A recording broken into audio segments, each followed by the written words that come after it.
The internal alarm ringing in Jamie's head sputtered to a halt. Ethan simply gazed at the image on the tablet, his posture relaxed. The initial wave of embarrassment from being caught looking at the fan art was now replaced by a different kind of heat rising in his cheeks. What was so cute about it? He wondered if Ethan even understood the implications of a size difference like that in these illustrations. Seeing that Ethan was about to comment further, Jamie quickly reached over and snatched the tablet, effectively silencing him. He explained that a comment like that could be considered inappropriate. Ethan turned, blinking slowly. He asked what was so inappropriate about it. Jamie was momentarily stumped. After years immersed in the world of graphic novels, he found it difficult to articulate that the noticeable height difference was a classic trope, loaded with a subtle but potent kind of tension. He settled on a different excuse, his gaze drifting away. It was just weird, he said, to openly approve of fan content about yourself. There was a brief silence before Ethan pointed out that the people in their publishing department did it all the time. He reminded Jamie about the running joke involving him and Leo, the head, or... Ethan's eyes landed on him, his voice soft. He recalled how Jamie had never taken any of that seriously. Jamie was speechless. A chaotic flurry of thoughts began to swirl in his mind. It was true, he'd never cared about the office gossip shipping him with Leo. But with Ethan, it was somehow different. He felt self-conscious, flustered, his heart unsteady. The air in the room seemed to thicken with each breath he took. A beam of afternoon light sliced through the space between them. Jamie's fingers tightened unconsciously on the edge of the tablet. Just as the tension felt unbreakable, Ethan's tone lightened. He asked where the artwork had even come from. Jamie's focus snapped back, and the air grew light again. He followed Ethan's gaze to the tablet in his hands and explained that it was based on a photo from their trip to that clam shack on the pier. A reflection in the window had captured a faint image of them. He added that Lucy, the artist, had used it for anatomical reference, though the phrase felt stiff and clinical even to his own ears. As he expected, a soft laugh escaped Ethan. Jamie struggled to maintain a calm facade. Ethan studied the image again, remarking that he was flattered Lucy had drawn them. He mentioned that he would have to thank her in person the next time they had a chance. Jamie shot him a sideways glance. Thank her in person?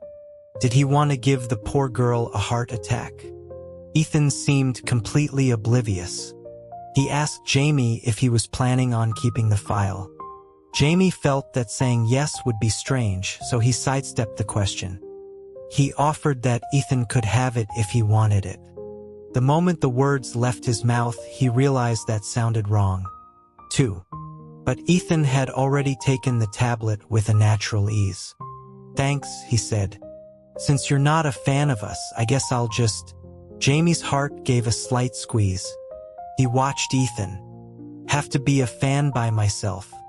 With that, Ethan pocketed the tablet and left the study. The tips of Jamie's ears burned as he stood there, completely frozen. Ethan was going to ship them on his own. The kid's learning curve was terrifying. He didn't have to go into the office the next day. When Jamie woke up, Ethan was already by the door, getting ready to leave. He was leaning against the frame to put on his shoes, his broad figure blocking most of the morning light. He looked up when he saw Jamie and asked if he had the day off. Jamie confirmed that, with no meeting scheduled, he could work from home. Ethan seemed to ponder this for a moment. Jamie asked him what was on his mind. Ethan admitted he was just thinking that if Jamie didn't have anything to do, maybe he wanted to come by the campus. Jamie was taken aback and asked if there was a specific reason. Ethan explained there wasn't anything special. He just wanted to spend more time with him. He had finished with his shoes and now stood up, a small smile playing on his lips. He added that it was no problem if it wasn't convenient. He said he was heading out, and with a soft click, the door closed behind him. The sound echoed in the quiet apartment, jolting Jamie back to reality. Ethan's invitation had been so casual, so natural, as if he were completely unaware of the undertones that made Jamie's heart race. He wondered if he was still half asleep and had imagined the whole thing. After a moment, he pressed a hand to his chest, feeling the faint tremor within. He decided to get some breakfast first. Even though he was at home, there was still work to be done. Jamie spent the morning reviewing manuscripts and grabbed a quick lunch. By the afternoon, his schedule was clear. He settled into his worn leather armchair with a graphic novel, ready to enjoy his quiet time. Sunlight poured in from the window behind him, illuminating the intricate lines on the page. In the illustration, the two male leads were tangled in an ambiguous embrace. Jamie read a few pages, but his mind began to wander. Ethan's words from the morning echoed in his thoughts. He must have been hoping Jamie would actually show up. Would he be disappointed if he didn't go? Not necessarily, but he would probably be happy if he did. He flipped a page. Suddenly, the image of a hopeful-looking golden retriever meme flashed in his mind. He felt a similar nudge in his own chest, a warm, tingling sensation that spread through him. His fingers twitched. He put down the graphic novel, stood up, and got ready to go to the university. It was mid-afternoon, and the sun was strong. When Jamie arrived at the edge of the athletic field, the air was filled with the sharp sound of whistles and the sight of figures racing down the track. He walked over to the bleachers and immediately spotted Ethan's back in the distance. He was a portrait of youth and coiled strength.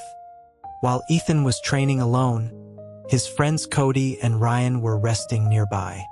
Cody's eyes widened in surprise when he saw Jamie approaching. He called out, asking what brought him here and if he was gathering material for a story. Jamie glanced toward Ethan and gave a vague affirmative nod. Beside Cody, Ryan's gaze settled on him. Jamie turned back to them, asking why Ethan was training by himself while they were resting. Cody explained that Ethan was putting in extra reps. He had too much restless energy, so their coach often had him run a few more laps to burn it off. As they spoke, another whistle blew. Jamie looked up to see Ethan positioning himself on the starting line again. His tall, lean body crouched low, casting a long shadow on the track. His features were focused, his brow deep-set, making his expression seem even more intense. With a sharp sound, he exploded forward, a blur of power and contained aggression. Jamie's heart hammered in his chest as he watched. This version of Ethan was a world away from the gentle, domestic person he knew. He was more. His thoughts were interrupted by a buzzing sound. He looked down and saw Ethan's gym bag on the bench, vibrating with an incoming call. Cody suddenly exclaimed that Ethan was already coming back, surprised at how quickly he had finished. Jamie's gaze snapped back to the track. Ethan was just stepping off it, his eyes still holding a sharp, untamed glint.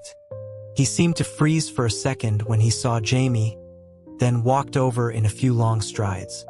Cody announced cheerfully for Ethan to look who was here. Ethan stopped in front of them, the intensity in his eyes softening into a smile. He told Jamie he thought he wasn't going to come. Cody's cheerful chatter died in his throat. Ryan shot them another thoughtful look. Jamie suppressed the flutter in his chest and said that he didn't have much else to do anyway. The bright sun cast their shadows onto the staggered steps of the bleachers. Beads of sweat dotted Ethan's forehead, his dark brows damp. He asked if that was really the only reason. The sunlight suddenly felt overwhelmingly bright, almost blinding. Jamie shifted his gaze. He mentioned that Ethan's phone had been ringing. Ethan leaned down to get his phone. They were standing close, and as he moved, Jamie's shoulder brushed against Ethan's chest. For a split second, he felt the thud of a heartbeat against him before they separated. Jamie's own pulse sped up. He wondered if Ethan's heart was racing because he had just been running. Felt fast and heavy. He glanced at Ethan, who was looking at his phone with a perfectly normal expression. Jamie dismissed the thought and asked if it was anything important. Ethan explained it was nothing, just his dad with his routine check-in. Hearing this, Cody chimed in, asking if that was his clingy dad. Clingy? Jamie looked over, confused. Cody explained that once, when they were supposed to go to a gallery opening hosted by Ethan's family, his dad had been so insistent on keeping him there that Ethan had to bail on them entirely. The last part was said with a playfully resentful tone. Jamie's thoughts suddenly clicked into place. Wait a minute. That was the day of Comic-Con. The day Ethan had run into him and then ditched Ryan and Cody. So the poor sap who had taken the fall for him, he looked at Ethan in astonishment. Ethan met his gaze with a relaxed smile that clearly said, "Hush." His bro, indeed. Cody leaned in, asking what was wrong. Jamie's lips parted, but his own phone vibrated. He looked down to see a new text from Ethan. "Bro won't mind." His throat felt tight. He switched off his phone and said it was nothing. At 5, practice ended. Jamie left the campus with them. Cody asked if they wanted to grab dinner together, an invitation Ethan immediately shot down. When Cody asked why, Ethan glanced at Jamie, a smile tugging at his lips. Because they were going home to eat. Cody was about to protest when Ryan suddenly wrapped an arm around his neck and dragged him away, telling him he was an idiot and to get a move on. Jamie felt a familiar twinge of secondhand embarrassment. He turned to Ethan and asked if they should get going too. A row of shared electric scooters was parked near the gate. Ethan's gaze fell on them. He said he was a little tired today and asked if they could take one of the scooters back. Jamie paused for a moment. He was, after all, much older than Ethan. He figured he should be the one to drive. He told Ethan to get on behind him. Ethan sat down behind him, and the scooter dipped under his weight. Jamie gripped the handlebars. He was heavy. A very large Ethan, indeed. He steadied himself and told Ethan to hold on. A moment later, a chin rested on his shoulder. A pair of arms circled around his waist from behind, a loose but firm hold. A big dog leaning against him. He was ready, he said. Jamie's ears burned. This was two, and yet, Ethan's posture was innocent, without a hint of impropriety. Jamie hesitated, about to say something, when he heard Ethan's voice carried on the gentle breeze. He said he was really happy that Jamie had come today. The hem of his t-shirt fluttered in the wind. Jamie was momentarily speechless. Then, he gave a soft hum of agreement and drove the scooter forward. Throughout the ride, he was acutely aware of Ethan's presence behind him. The hold wasn't tight, but a constant, radiating warmth enveloped him. Jamie was so captivated that he missed the opportunity to ask him to let go. Now, he could only focus on steering steadily. A few times, it seemed like Ethan wanted to say something, but he remained silent. Finally, as a dog being walked on a leash trotted past them, they both looked. Ethan couldn't hold it in any longer. "That dog's walk is faster than we're going," he observed. Jamie took a deep breath and sped up. Back at the apartment, Ethan went to take a shower. The afternoon sun was still bright, casting a blinding glare on the balcony. Jamie took his graphic novel and sat on the living room couch. He had been reading for a little while when the bathroom door opened. Ethan had finished his shower. Jamie asked if he wanted to eat now or in a bit. Ethan replied that later was fine and sat down next to him, the couch cushion sinking under his weight. He had just showered, and the air around him was filled with a mixture of warm steam and the faint, clean scent of body wash. Jamie's attention immediately scattered. He stared at his book without turning the page, only realizing after a long moment how quiet it was beside him. He turned his head and saw Ethan leaning back on the couch. His eyes were gently closed, his Adam's apple prominent. Jamie asked if he was tired. Ethan hummed in agreement. His breathing was light. He suddenly asked if he could lean on Jamie and sleep for a while. Jamie's heart skipped a beat. After a few seconds of stunned silence, he suggested that Ethan should just lie down and sleep. After his words, there was another hum. Then, a figure shifted, and Ethan, taking him at his word, lay down with his head resting on Jamie's lap. Jamie froze. He meant lie down on the bed. A warm, heavy weight settled on his thighs. He lifted his hands, then saw Ethan turn on his side to face him, his eyes closed.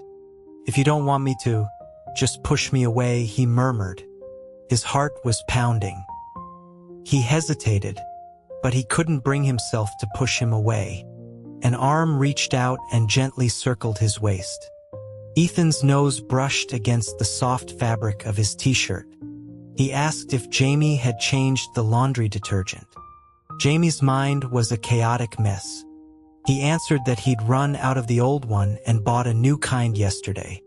He then reflexively asked if Ethan didn't like the scent. The moment he asked, he snapped back to reality. Wait, what was he even talking about? Ethan let out a muffled laugh. "I like it," he said. "I like it a lot." Jamie's breathing hitched, his heart racing in time with his quickened pulse.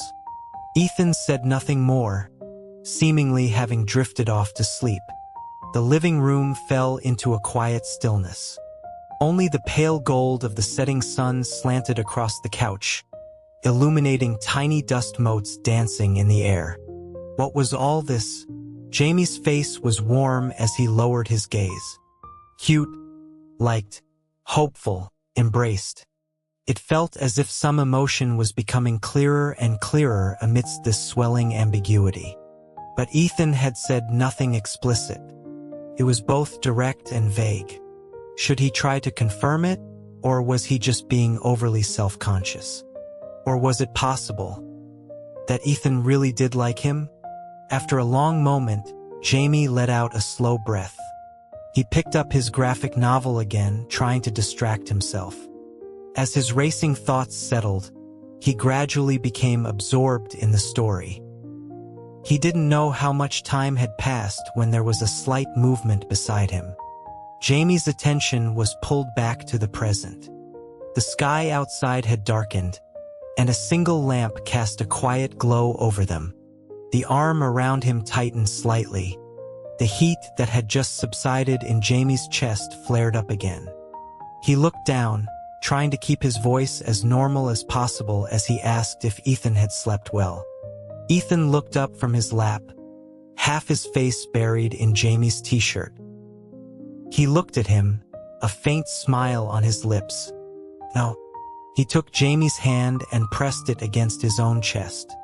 Jamie's palm met the chaotic, rapid thrum of a heartbeat. "Couldn't sleep," Ethan said. Jamie's mind went blank. This wasn't a tense situation, nor had Ethan just come off the track after a run. He had been lying here quietly, holding him for a long time, yet his heart was beating this fast. It was as if he were saying. Jamie was speechless, staring into his eyes. Ethan just looked at him, his gaze soft and bright. He entwined their fingers, pressing Jamie's hand more firmly against his chest. The clear, forceful heartbeat pulsed against his palm, felt like a silent declaration. Jamie's fingertips trembled. He held his breath. "Ethan, are you?" He couldn't finish the question. He tried to pull his hand back, but Ethan held it fast. A soft laugh escaped him. Ethan looked at him. "Isn't it obvious by now, Jamie? I like you." The words exploded in his ears. Amidst the rush of his own blood and the frantic drumming of his heart, Jamie stared back, his face completely flushed. Ethan said he liked him. The next day at the publishing house was as busy and cheerful as ever. Someone asked if anyone had seen the new issue of the magazine. TK's new series was at the top of the popularity charts. A masterful performance as always. Another, or who hadn't read it yet, asked about the genre. Forbidden, younger man, a pen scratched across a manuscript. Jamie sat at his desk, the calm he had so carefully constructed now agitated and warm again. The ink bled slightly on the paper. The tips of his ears turned a faint, unnoticeable red. His thoughts were pulled back to the previous night. Last night, Ethan had confessed to him. The shock had been so great that he hadn't been able to give a response. He had just let Ethan lean against him and smile before getting up to make dinner. But even if he had gathered his wits then, how was he supposed to respond?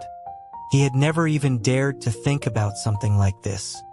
Not only were they both men, but Ethan was also much younger than him. He was his friend's nephew, a college athlete, his housemate. It was a combination practically designed to be taboo. The mere thought of it sent a shiver down his spine. He could almost still feel the phantom sensation of Ethan's racing heart against his palm. He couldn't help but wonder, what were they now? Ethan had confessed, but he hadn't said anything else. As he was thinking, his phone vibrated on the desk. Ethan. Jamie's heart jumped. He took a couple of seconds to compose himself before opening the message. He was immediately charmed and texted back, asking if Ethan wasn't at practice. Ethan, taking a break. The conversation that followed was as normal as ever.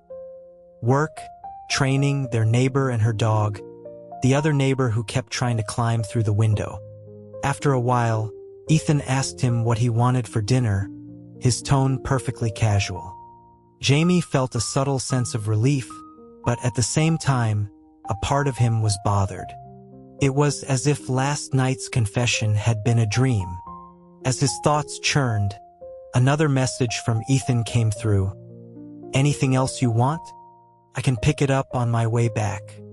Jamie pushed down his feelings and replied, You don't have to get me anything. His phone vibrated again with an immediate response.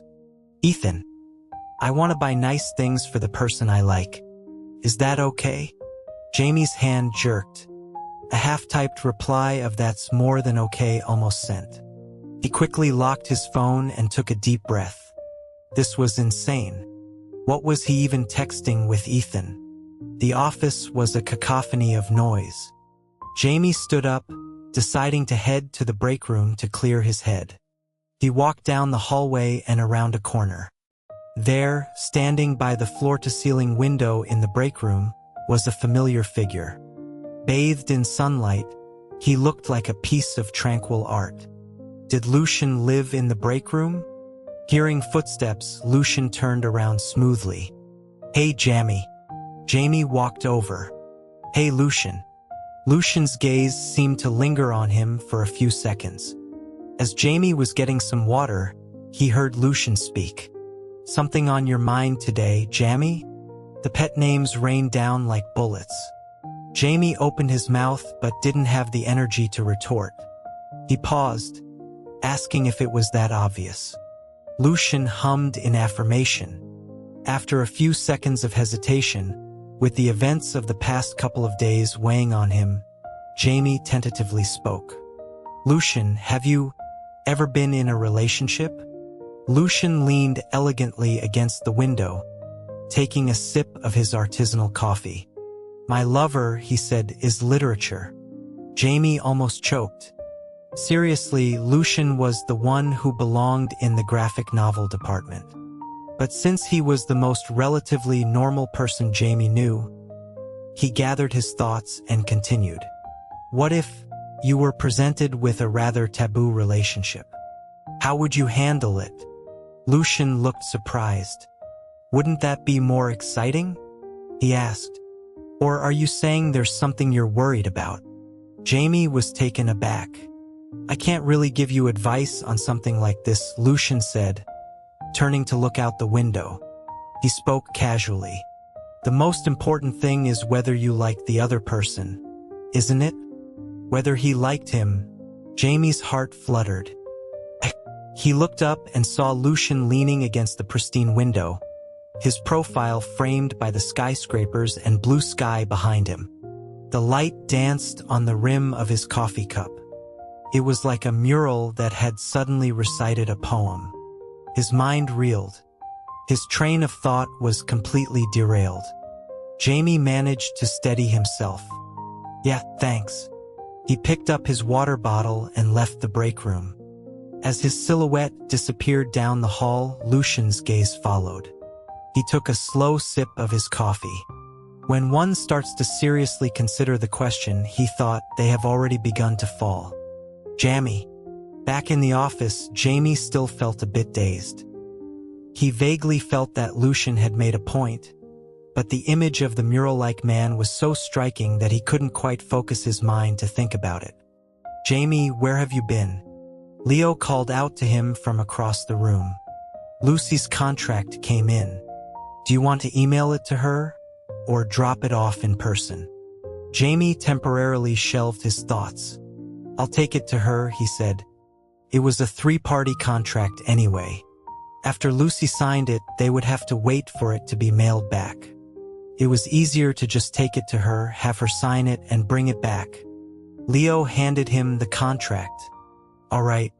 By the way, where did you just go? You look like your soul has left your body. The break room, Jamie said.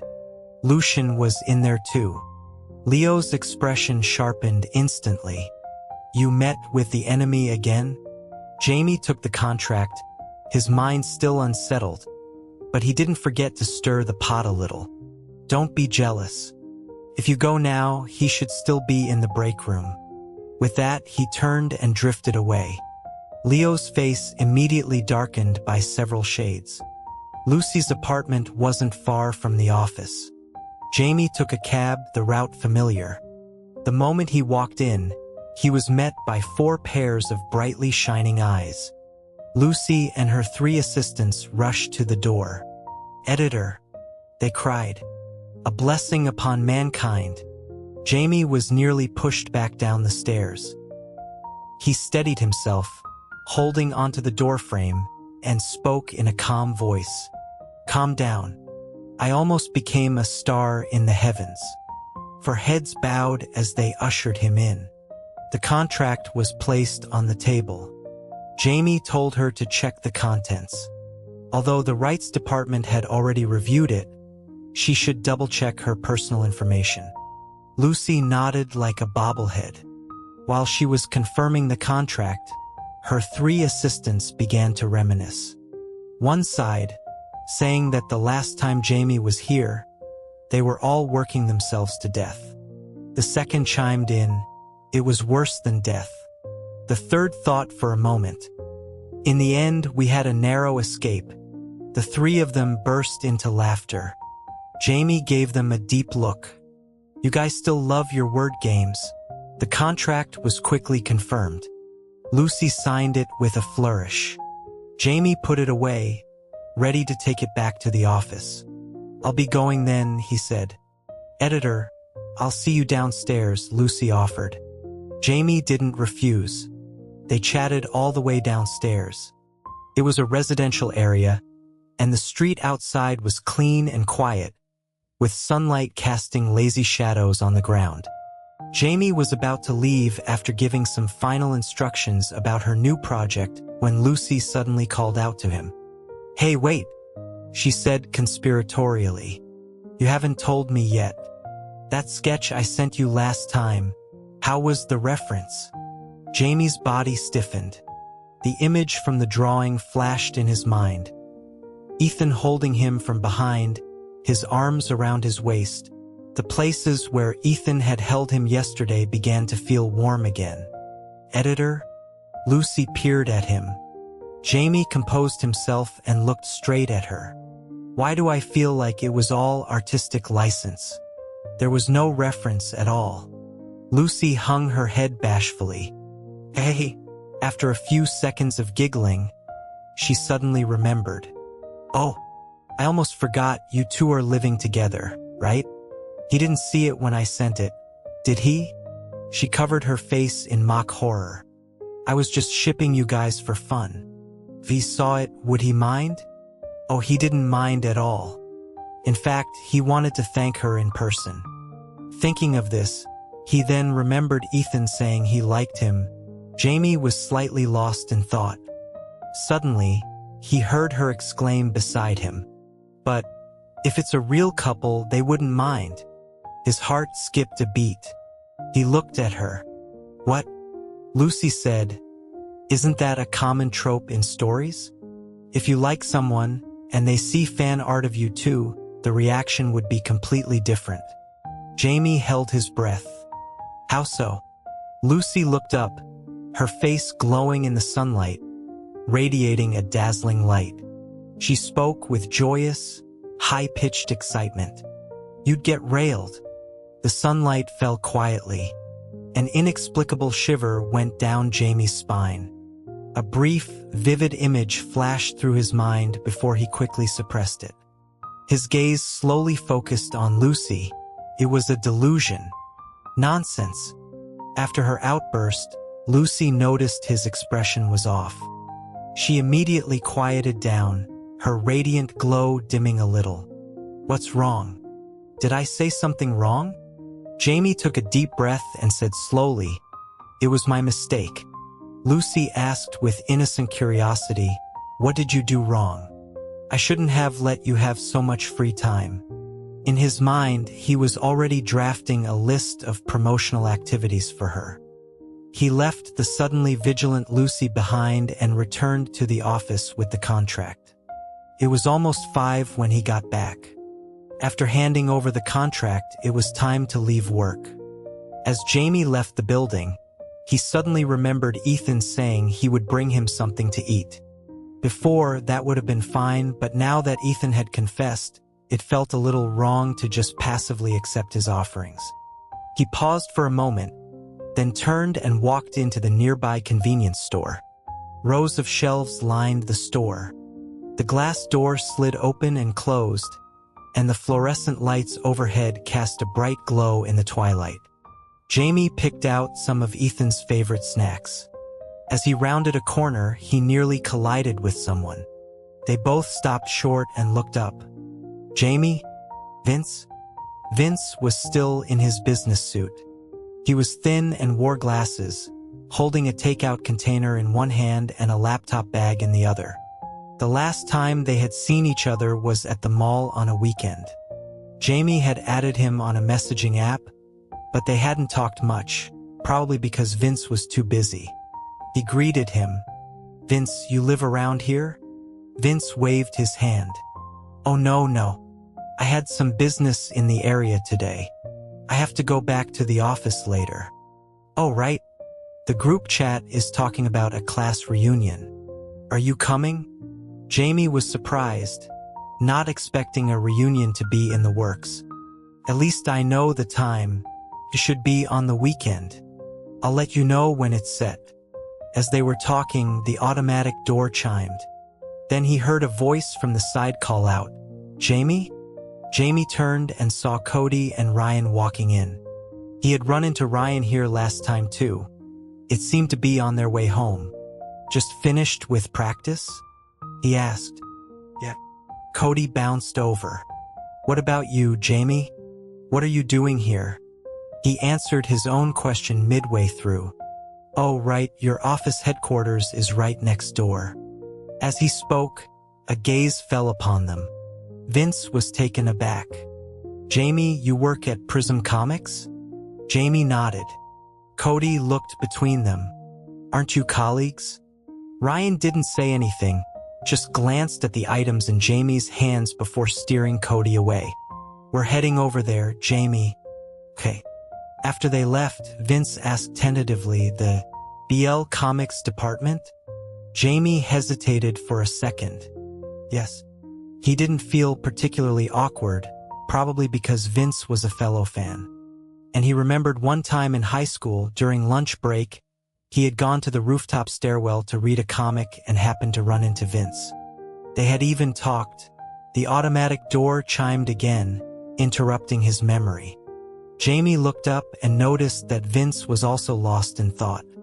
Vince? Vince snapped back. Sorry. But that's great, Jamie. He said with a wry smile. Look at me now, just an ordinary office worker, not even doing something I like. Feels... Jamie was silent for a moment, then offered some comfort. It's okay. My boss is the same. A bird with broken wings. But he still became my boss. Vince. And Jamie said slowly, even if your hobby can't become your profession, you can still continue to love it. Vince ran a hand through his hair and smiled. You're right. Just then, his phone rang. He glanced at it and quickly said his goodbyes. Oh, I have to go. I have to work overtime. Vince hurried out of the convenience store, not forgetting to turn back and say, I'll contact you about the reunion. You have to come. Okay. Jamie waved. The figure quickly disappeared into the twilight. Something you love. Suddenly running into Vince had pulled his memory back 10 years, and then he thought of the contract he had signed for Lucy today. His heart suddenly felt full. It seemed that, without realizing it, he had accomplished what he had wanted to do 10 years ago. A small smile touched Jamie's lips as he bought his items and went home.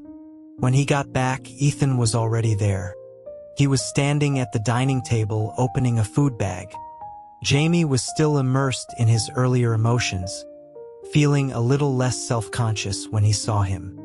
Ethan looked over. You seem to be in a good mood. Yeah. Jamie put down his bag. Lucy's animation contract is signed, and I ran into an old classmate today. We chatted for a bit. Old classmate? My class president from high school. The one we ran into at the mall. Ethan thought for a moment. Oh, your fellow fan. Jamie inexplicably felt embarrassed by the term and changed the subject. I brought you some snacks. He saw Ethan look over and added as casually as possible, because you said you were going to bring some back. Ethan couldn't help but laugh. I know. Jamie tried to ignore the heat in his ears. What's so funny? But Ethan had already opened the food bag and pushed a box of pastries towards him. They just came out of the oven. Try one. The pastry was soft and puffy. Jamie picked one up and took a bite. The cream inside squeezed out, smearing on his cheek. He was about to grab a napkin when Ethan saw it and laughed. He raised his arm and casually wiped it for him. Jamie's heart leaped. He didn't know if it was from reading too many comics, but for a second, he thought Ethan was going to lick it off. Feeling his gaze, Ethan turned his head, wiping his knuckles. What are you thinking about, Jamie? Not something out of a comic, I hope. Jamie's eyes widened slightly. Mind reader? Ethan continued, you haven't said you like me back. That would be too intimate. Unbelievable. And all the things he'd done before were perfectly proper? Besides, he said, in the comics, they don't use their hands to wipe it. Jamie could practically see the scene playing out in his head. But Ethan still had an innocent expression, as if he were just discussing comics. He quickly activated his gag order. You're not allowed to say that. Ethan obediently fell silent. Jamie took a few more bites, then suddenly heard him ask, your class president likes BL. Does that mean he likes men? Jamie almost choked. He put down the pastry. Probably not. Liking BL doesn't mean you like men. After he said it, Ethan didn't reply, just looked at him quietly. Jamie suddenly realized what he had implied. It sounded like he was rejecting him. His heart gave a little jump. He added, it doesn't mean you don't like men either. The moment he said it, he felt like it was another kind of hint. Jamie's thoughts froze. As he was struggling to figure out how to backtrack, a laugh escaped from in front of him. He looked up and saw Ethan's eyes full of amusement, without a trace of gloom. Jamie suddenly realized. Ethan. He was teasing him on purpose again. "Sorry," Ethan said with a laugh. "'Cause you're so—" His expression then turned a little more serious as he looked at him. "I know," he said softly. "Liking BL doesn't mean anything. But I'm still happy to hear you say that." Jamie's heart began to beat faster. After a moment, he nodded and went back to eating his pastry. Felt like he was floating on air. It was sweet and light. After dinner, Ethan went to take a shower. Jamie curled up on the beanbag chair with his laptop. Leo had already left when he got back to the office that afternoon, and now he was messaging him. "Leo, did you get the contract signed and brought back?" "Jamie, brought it back." "Leo, good. Did Lucy say anything else?" Jamie's gaze hardened slightly. After a moment, he replied, "She made some inappropriate comments, so I silenced her." He sent the message and didn't bother with Leo anymore, closing the chat window. A new manuscript had been sent to his computer. It was from a new author he was recently mentoring. The newcomer was full of enthusiasm and didn't seem to realize it was after work hours. Jamie didn't mind and opened it to take a look. After a while, he highlighted a problem and sent a suggestion. "Jamie, the part where the main characters fall for each other is a little flat, big smiley face. It needs something that really hits you in the heart." "Newbie." "Got it." A few minutes later, the revised version was sent back. Jamie was surprised. That was fast. He opened the file and saw that the original drawing now had a Cupid's arrow added. A very literal strike to the heart. Jamie paused, then patiently replied, "It's not just about hitting the character's heart. It has to hit the reader's heart too. It needs to be more heart-fluttering, a moment that people can't resist." He sent the message, and the other person replied with a cheerful "got it," and went back to work. He was about to close the chat when he heard the bathroom door open. Ethan had finished his shower. Jamie instinctively glanced over. He saw Ethan walk under the overhead light in the living room, his tall figure eye-catching. His damp hair was brushed back from his forehead, looking soft and relaxed. As he was watching, Ethan suddenly turned and met his gaze. "What is it?" Jamie's gaze shifted. He happened to see that his phone was about to die. He was still curled up in the beanbag chair with his laptop. So he said, "Ethan, could you get my charging cable for me?" The cable was on the small table by the balcony. Ethan grabbed it for him. "Jamie." Jamie reached out to take it and looked up. A bare cable. He was speechless. Ethan's understanding was also very literal. A new message came through on his computer. Jamie looked down, then held out his hand. "Ethan, the block too." There was silence for a couple of seconds. Then the large couch next to him dipped. Jamie looked up just as Ethan sat down beside him and plunk, rested his head in Jamie's outstretched palm. Presentation. His heart felt like it had been struck. He held his breath. They stared at each other for a long moment before he found his voice. "The charging block." Ethan rubbed his chin against his palm and got up. His shadow moved away. Jamie slowly pulled his hand back from its frozen position. In that moment, he had been struck by how incredibly cute it was. But just a little. Jamie turned his head away, his heart still racing. This didn't count as falling for him, right? The next day at the office. Thump. A stack of books landed on the desk. Jamie was still in front of the bookshelf, continuing his selection. The feeling of being struck last night was too vivid, and a faint palpitation still lingered. The touch of a head in his palm, the eye contact, and the sound of his own racing heart. He composed himself and pulled out another graphic novel. It must be because he had read too many of the same type. Ethan was too similar to the type of male lead he liked, and the contrast in his personality was exactly his weakness, to the point that scenes from comics would always pop into his head. He needed to read something else quickly to stop his imagination from running wild. He pulled out one book after another.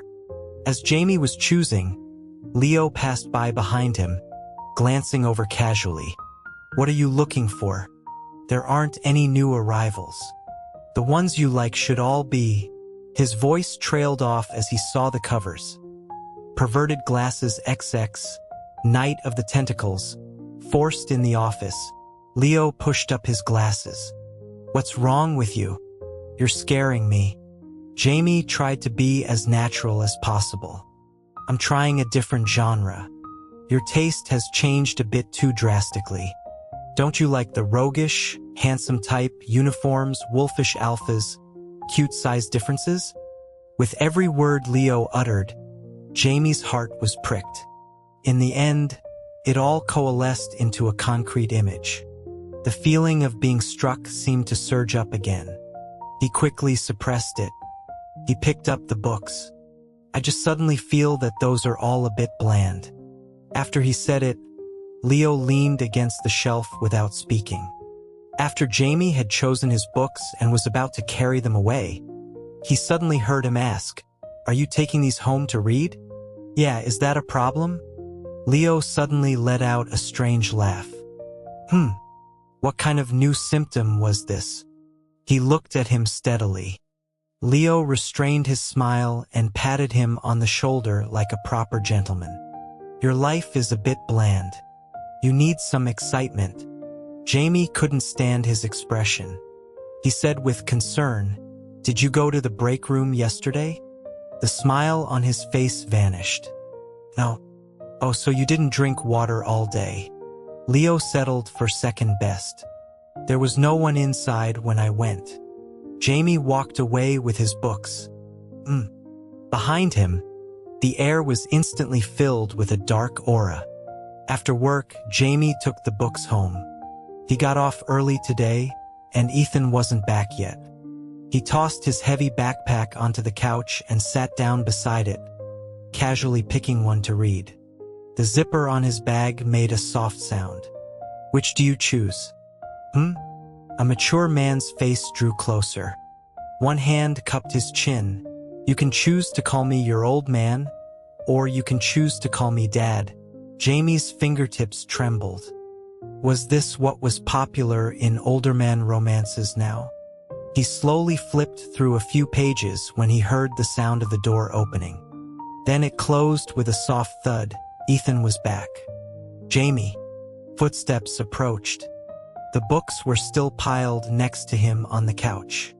It would be too obvious to hide them now, so he braced himself and continued to flip through the pages.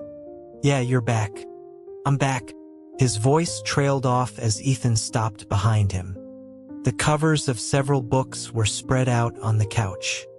A quick glance revealed the keywords: Wealthy Old Man, Imperial Old General, Wild Boss, May-December Romance. Ethan's eyelid twitched. Turns out it's Dad. The living room suddenly became very quiet. The air seemed to congeal. Jamie, with his back to him, didn't know what was happening. He was about to turn around when he suddenly heard Ethan's deceptively calm voice. "You like this kind of thing?" He said, "Older men."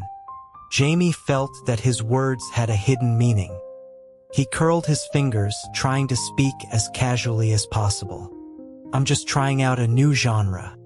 The air seemed to loosen a little. The back of the sofa behind him dipped slightly. Ethan leaned over.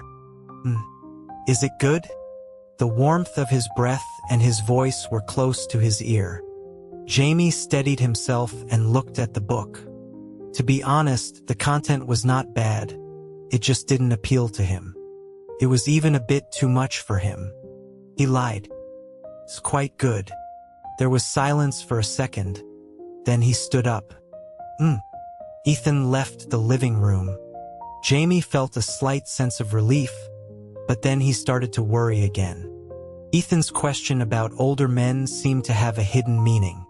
Could he think he was hinting at something? He just wanted to try a different genre to clear his head. But was he supposed to say he didn't like older men? As Jamie thought about it, his ears grew warm.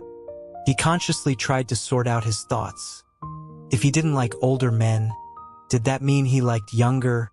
Suddenly, there was a noise behind him, instantly breaking his train of thought.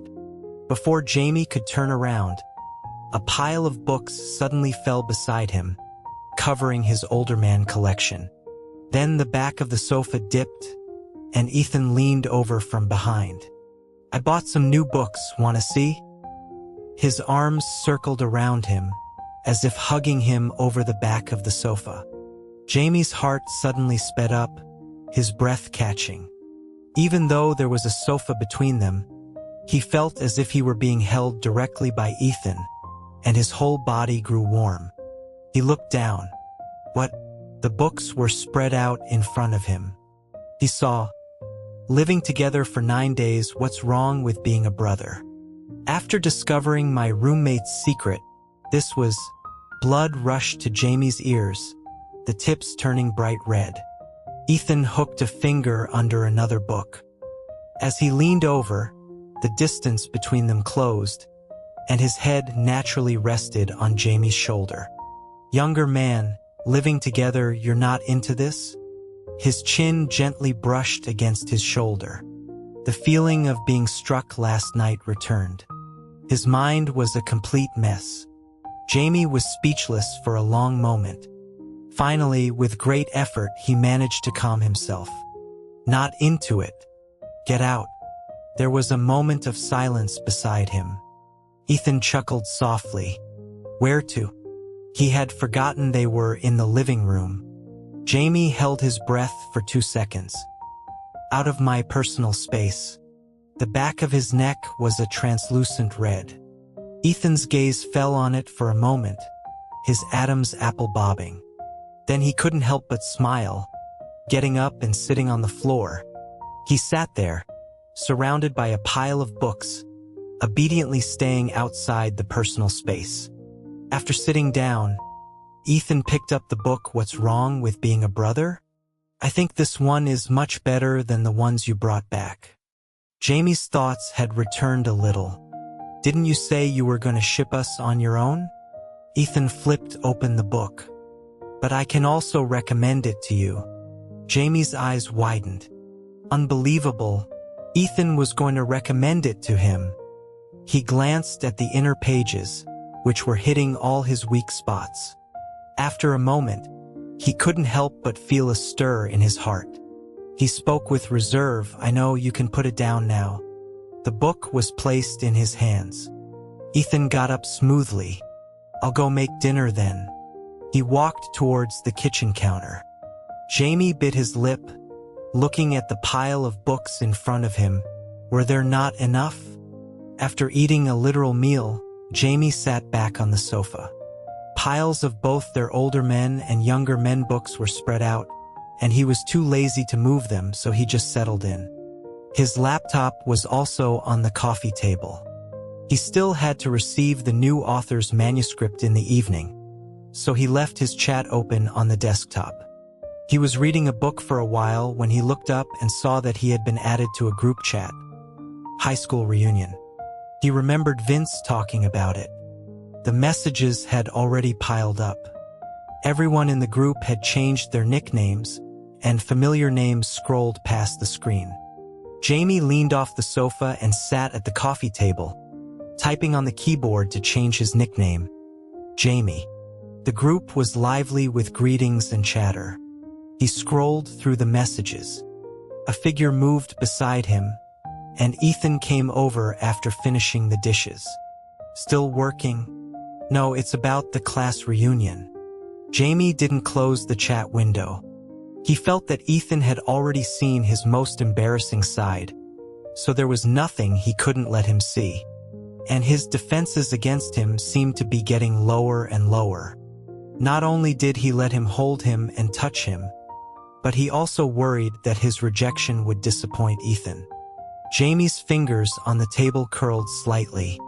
This feeling was just like... As he was thinking, he heard a casual voice behind him.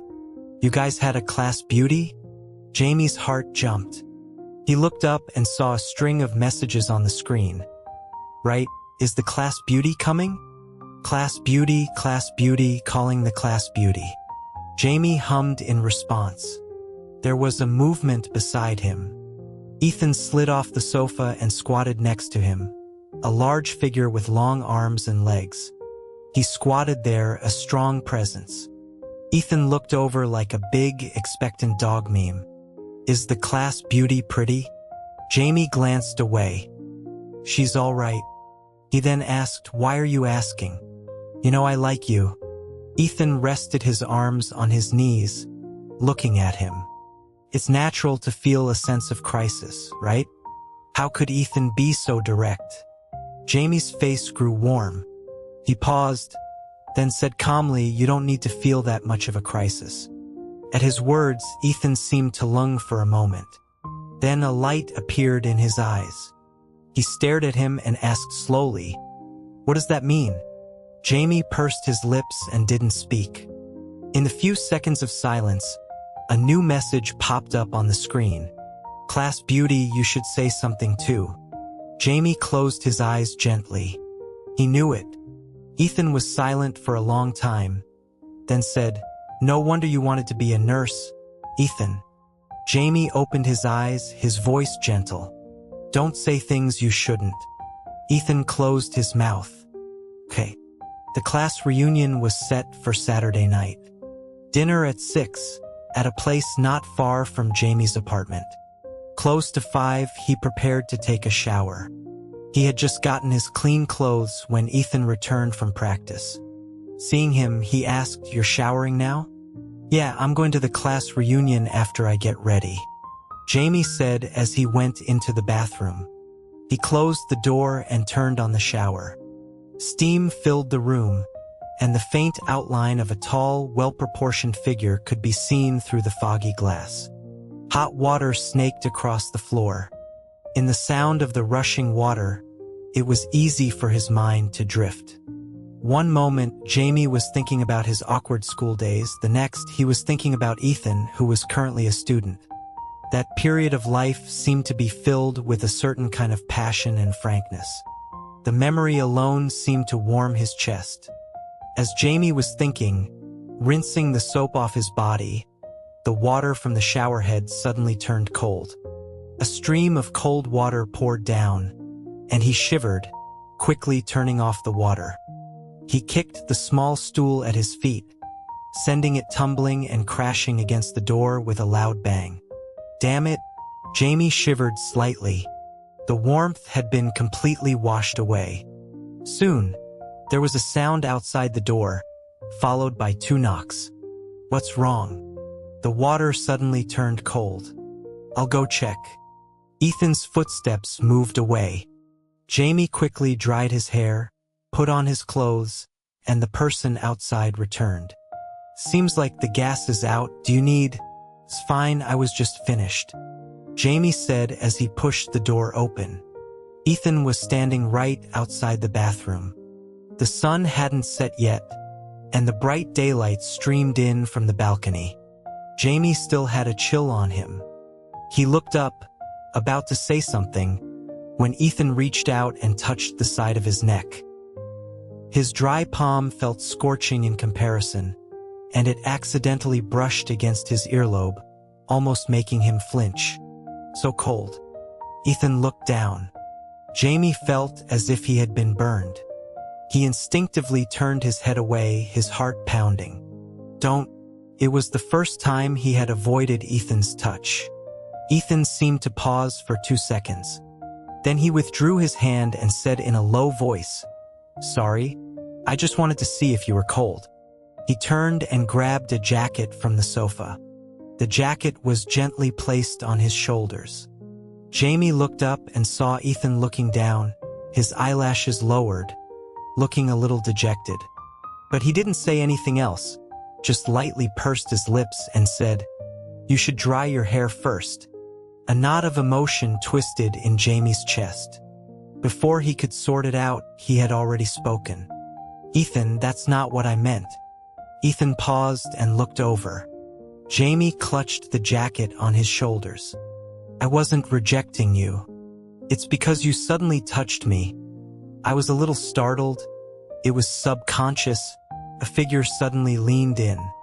Ethan hugged him and buried his face in his shoulder. The light seemed to disappear. Jamie's eyes widened slightly, his heart pounding against Ethan's chest. What? The arms around him were over his jacket, but the warmth seemed to seep through to his chilled skin. What are you talking about, Jamie? Ethan held him, burying his face deeper into his shoulder. His voice sounded like it was laced with a smile, muffled by the soft fabric of his jacket. I'm starting to get ahead of myself. The way you're acting, it's as if you're saying you like me. As if he were saying he liked him. Jamie was stunned, his face completely red. The hands holding him tightened a little. Ethan laughed and asked, Am I getting ahead of myself? His chaotic heartbeat was pressed against Ethan's chest. The slanted afternoon sun refracted through the air. The jacket on his shoulders had slipped off one side, caught in the crook of Ethan's arm. The cool air hit him, but he didn't feel cold, only the accelerating beat of his heart and the rising temperature of his body.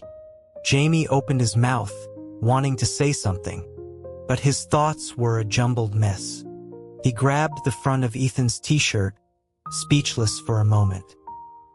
Ethan pulled him closer into his embrace. Then he nuzzled his shoulder and lifted his head. The handsome face came into view. Ethan buried his forehead against his lowered eyelashes hiding his gaze. A drop of water fell from the tip of Jamie's damp hair, sliding down his cheek, growing warmer as it went. It's okay, Ethan said, looking at him intently. He smiled. Just this is enough to make me happy. There wasn't much time before the reunion. Jamie dried his hair and got ready to leave. He was putting on his shoes at the entrance, and Ethan leaned against the wall to see him off. Jamie had calmed down a lot by now, but the aftershocks remained. He didn't look at Ethan as he said, I'm leaving now.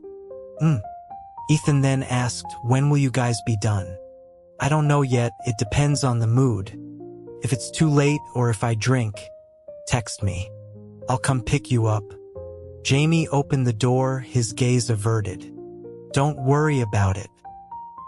He was facing away from the room, and there was a moment of silence beside him. Then a presence moved closer, and an arm reached out from the side to wrap around his waist. Ethan hugged him and rested his head on his shoulder. You always get lost in your own world when you drink. Let me pick you up. His low, lazy voice was right by his ear. Jamie's heart instantly started racing again. His hand on the doorknob tightened. In his haste, he only managed to let out a faintly calm. By the time he realized what had happened, Ethan had already let go. A large figure leaned against the doorframe, a smile on his lips. I'll be waiting for your text then. Seduced again and again, Jamie didn't have time to reflect. The reunion was about to start. The dinner was at a restaurant in a commercial district. There were about a dozen people, so they got a private room. After graduation, everyone had gone their separate ways. It was not easy to get so many people together this time. As soon as Jamie entered the room, he saw that most of the people had already arrived. Everyone was chatting, and when they saw him enter, they greeted him enthusiastically. The class beauty is here. Where should the class beauty sit? In the center. These people. Jamie greeted them and sat in a corner. The last row is fine. It had been years since he had seen his old classmates. They were all in their late 20s, and as he sat down, he heard people around him talking about their recent lives, careers, and relationships. He had just poured himself a glass of water when someone turned to him. "What about you, class beauty? What are you doing? Are you dating?" Jamie paused, then said simply, "Editor." And then, "I've never been in a relationship." "What?" A circle of people instantly looked over. Their gazes were shocked, their voices a chorus of disbelief. "You've never dated?" The first part about his profession was completely ignored. Jamie breathed a small sigh of relief. He admitted it frankly. Yeah. A wave of resentful gazes fell upon him, and a voice drifted over. "What a waste," another man said with a sorrowful expression. "I can't even find someone." A torrent of condolences poured in. "It's okay, just don't think about it. If not in this life, there's always the next." Was the person who said that his enemy from school? The attention had shifted away from him. Jamie was just starting to relax when a girl sitting nearby named Ava suddenly turned to him. It was hard to tell if she was half joking or not, but she asked forthrightly, "Hey, class beauty, if you don't have a partner, what do you think of me?" He was slightly taken aback, then gently raised his glass. "You're smart, beautiful, sunny, and generous. You should be the class beauty." The girl's jaw dropped. Another guy laughed out loud. "No, Jamie. How can you be so calm? Are you impossible to flirt with?" An image of Ethan's face flashed in Jamie's mind. His direct gaze, his warm embrace, and the sound of his own flustered heartbeat. His fingertips trembled almost imperceptibly. Then he took a sip of his tea, suppressing his emotions. "I have someone." This reunion was organized by Vince. Jamie looked around but didn't see him. It wasn't until just before dinner started that he arrived late. Vince was still wearing his work shirt. He greeted everyone and sat down next to Jamie. He put down his briefcase, loosened his tie, and let out a long breath. Jamie looked over. "Vince, you've really turned yourself into a 9-to-5 machine." Feeling his gaze, Vince looked over and smiled helplessly. "Last minute overtime." He took a bite of food and continued the conversation. "Prism probably doesn't have overtime, right?" Everyone was chatting enthusiastically, and the room was noisy. Jamie and he were sitting in a corner, so their voices weren't loud. "Mid-month and end of month are busy, but other times are fine." He said busy as an understatement.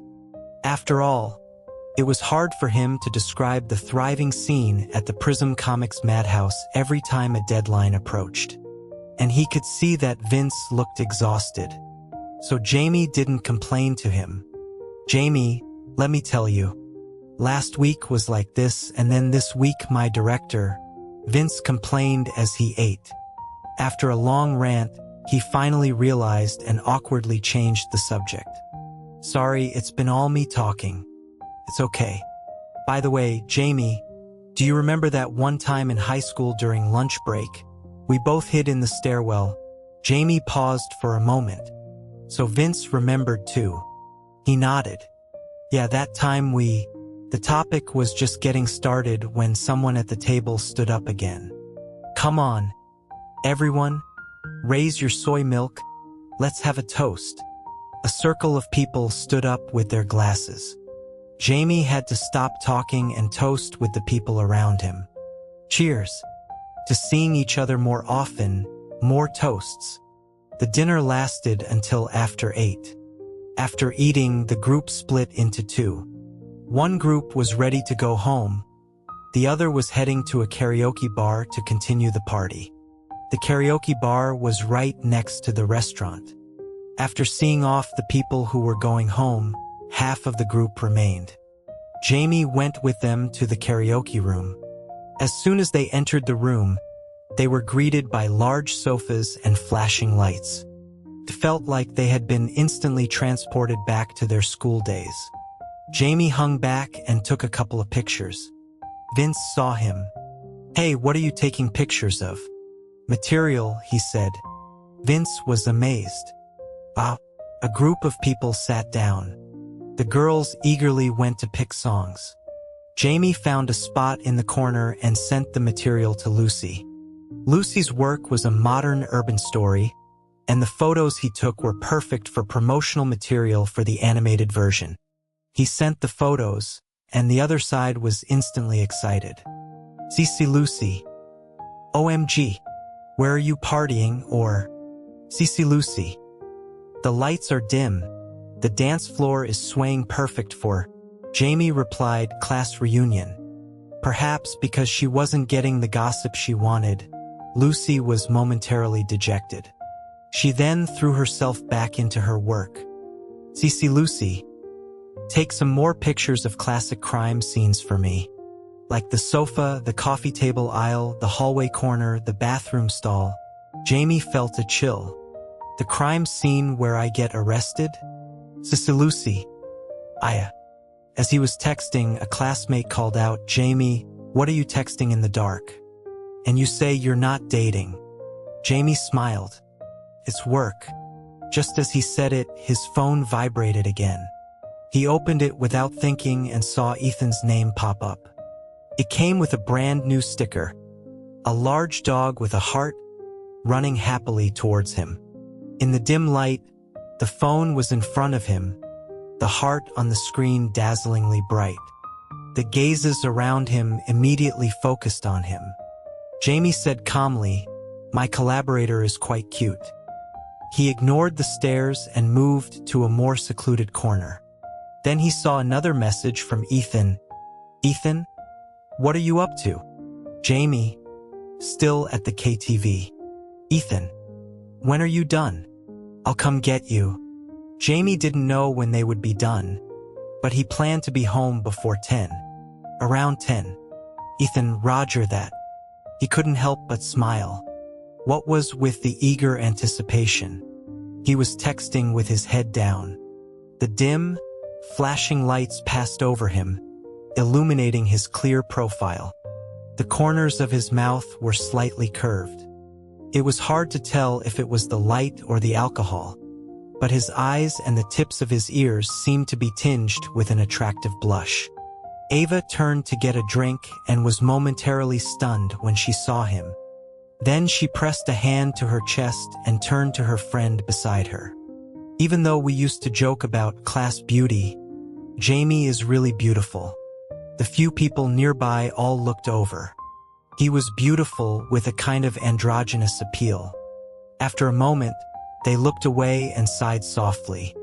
"And he's never dated. Is the beauty in class beauty the beauty of a high, unattainable peak?" The KTV room was dark, and time passed quickly. After sitting for a while, Jamie was pulled into a conversation again. "By the way, Jamie, you said you were N or what kind of or magazine, books? We'll support you." He paused, and Vince next to him also turned over. Before he could figure out how to be vague, another classmate said, "Is it literature?" I remember in high school, Jamie's language arts scores were the best, almost always in the top 3 in the grade. Jamie naturally changed the subject. "But I was a bit of a one-trick pony. Your overall scores were always at the top, right?" "Ha ha ha. Not really. One time the topic was once again diverted." He breathed a sigh of relief. Just then, his phone rang. He looked down and saw it was Ethan's call. Jamie's heart suddenly skipped a beat. He took a moment to compose himself before answering. "Hello?" Ethan's deep voice came through the receiver, as if he were right next to his ear. "I'm here. Which room are you in?" He was taken aback. Ethan was already here? "Stay there. I'll come find you." Jamie hung up and, without even saying goodbye, went to find him. He got up and left, the door to the room closing behind him. The classmates who had been chatting looked over, then suddenly remembered. "Hey, so what kind of or is Jamie? Literature? Magazine? I think it's academic." Beside them, Vince's hand tightened. He left the room and rounded the corner of the hallway. As soon as Jamie stepped out, he saw a familiar figure standing in the lobby. Ethan was standing there, wearing a form-fitting black t-shirt with a jacket over it. Under the lobby lights, he had a sexy and casual air. He composed himself and walked over. Ethan. He was just a few steps away. Ethan's gaze fell on his ear and cheek for a couple of seconds. "You've been drinking?" "A little bit." He added, "No hard liquor." "I figured." Ethan said softly, "They don't sell seafood at KTV." The awkward topic came to a silent end. Jamie turned to go back. "Wait for me, I'm going back to say goodbye and grab my bag." Ethan followed him. "Okay."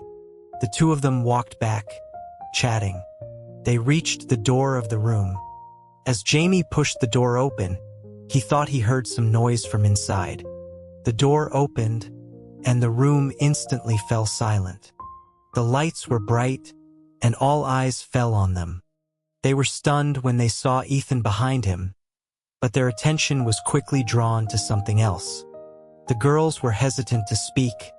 The men were even more silent, and one or two of them had strange expressions. Only Vince didn't look at him, sitting to the side with his head down. His face flushed with a mixture of conflict and regret. Jamie's heart sank. He had a feeling. "What's wrong?" Ava said, "Nothing." Another man had already spoken, his expression strange. "I heard you're a BL comic, or is that true?" Ethan suddenly looked up. Jamie's mind went blank.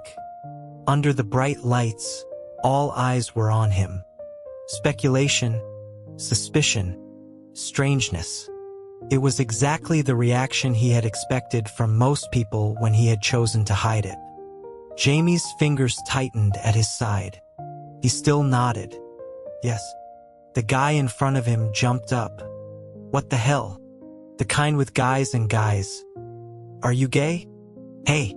Ava frowned. "It's just a job." Jamie felt a heavy weight press down on his chest. The voice in front of him grew more agitated. "But seriously, are there any straight guys who work on BL comics?" Jamie's academic record is so good, it's not like he was forced to choose it. The more the guy talked, the more disgusted he sounded. "What the hell? So back in high school when we were all together, what kind of thoughts did he have about us?" His words made the others look at him strangely. The stares fell on him, and his breathing gradually became constricted. Jamie pursed his lips, about to speak, when he suddenly heard a lazy, smiling voice from behind him. "I like to read BL too. What kind of thoughts do you think I'm having about you right now?" Jamie was stunned and turned his head. Ethan was leaning against the doorway. He hadn't spoken the whole time, and the people in the room had almost forgotten about him. Now, he looked over with lowered eyelashes, his tall figure and cold expression striking. It was the kind of look that said he was ready to beat someone to a pulp. The guy shivered and fell silent. The room was quiet. Ethan lifted his gaze and said nonchalantly, "What's wrong with being a BL comic or being able to create such amazing books? Is that something to be ashamed of?" His tone was casual and relaxed, but something in Jamie's heart was suddenly touched. A strange urge to cry welled up inside him. He suddenly remembered what he had said to Cat Tail at Comic-Con. "The artist is very talented. She's not just liked because of BL." At that time, Cat Tail seemed to have choked up for a moment. So this was how it felt. The surging emotions crashed against his chest. Something that had been weighing on his heart was suddenly swept away. Even though his eyes were warm, his heart felt light. He let out a breath and spoke calmly and naturally. "It's not just me, the original author works even harder. We have an animation that's about to be promoted." Jamie smiled. "You can watch it if you're interested." Beside him, Vince's head snapped up. "Animation?" The room was filled with surprise. That's amazing, it must be a very famous work, right? Ava stood up at once. I can watch BL too. I'll support our class beauty. Jamie's heart was slightly moved. He said gently, okay. Some of the guys also spoke up. Congratulations. Amidst the lively discussion, the guy who had spoken first grew red in the face. A few gazes had already fallen on him, as if urging him to apologize. Jamie ignored him and was about to leave with Ethan when the guy suddenly spoke up to save face. But I wasn't wrong, was I? His gaze fell on him and Ethan. Aren't they in that kind of relationship? That's why he said he'd never dated. Jamie's footsteps paused. Ethan also suddenly stopped.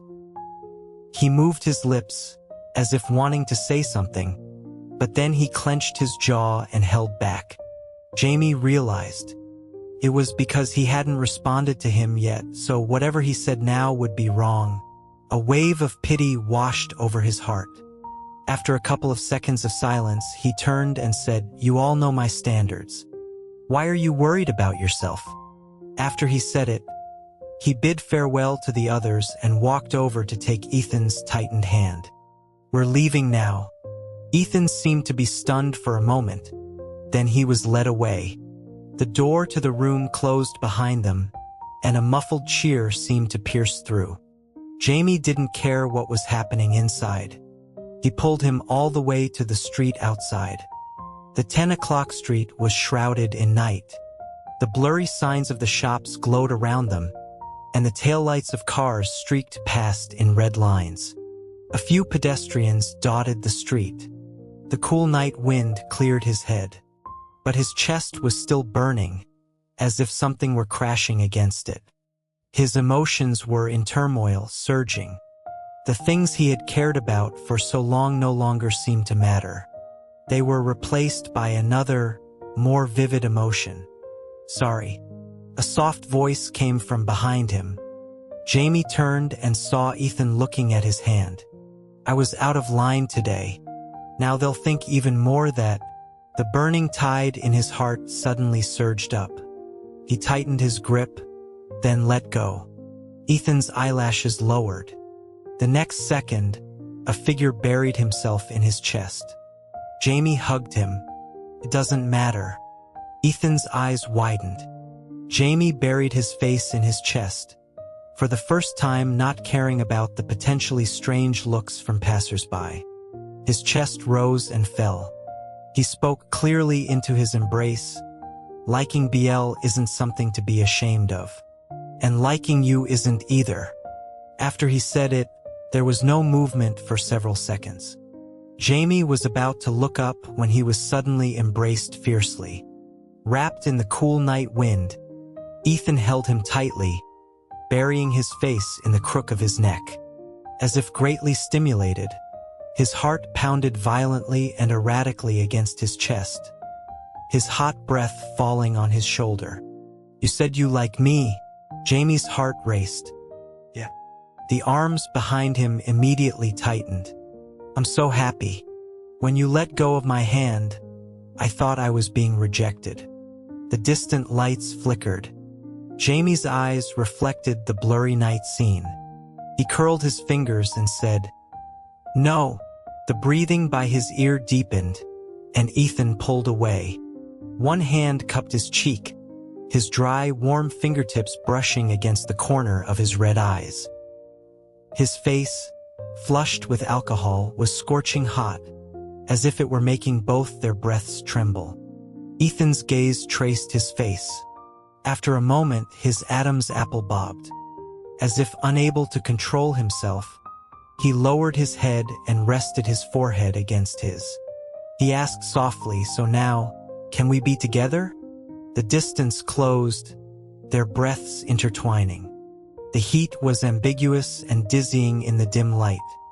Jamie's mind reeled as he looked at Ethan's lips, which were almost upon his.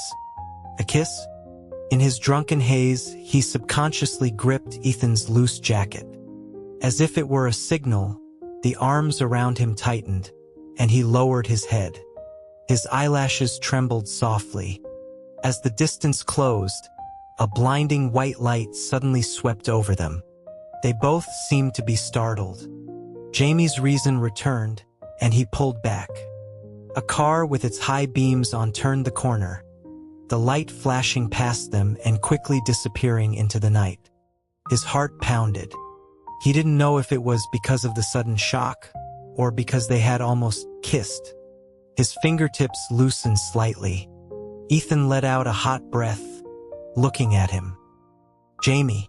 The palpitation of a moment of passion still lingered. Jamie collected his thoughts, holding on to a thread of reason. Ethan, have you thought this through? At your age, maybe it's a kind of reckless love. Of course, that part of you I also like.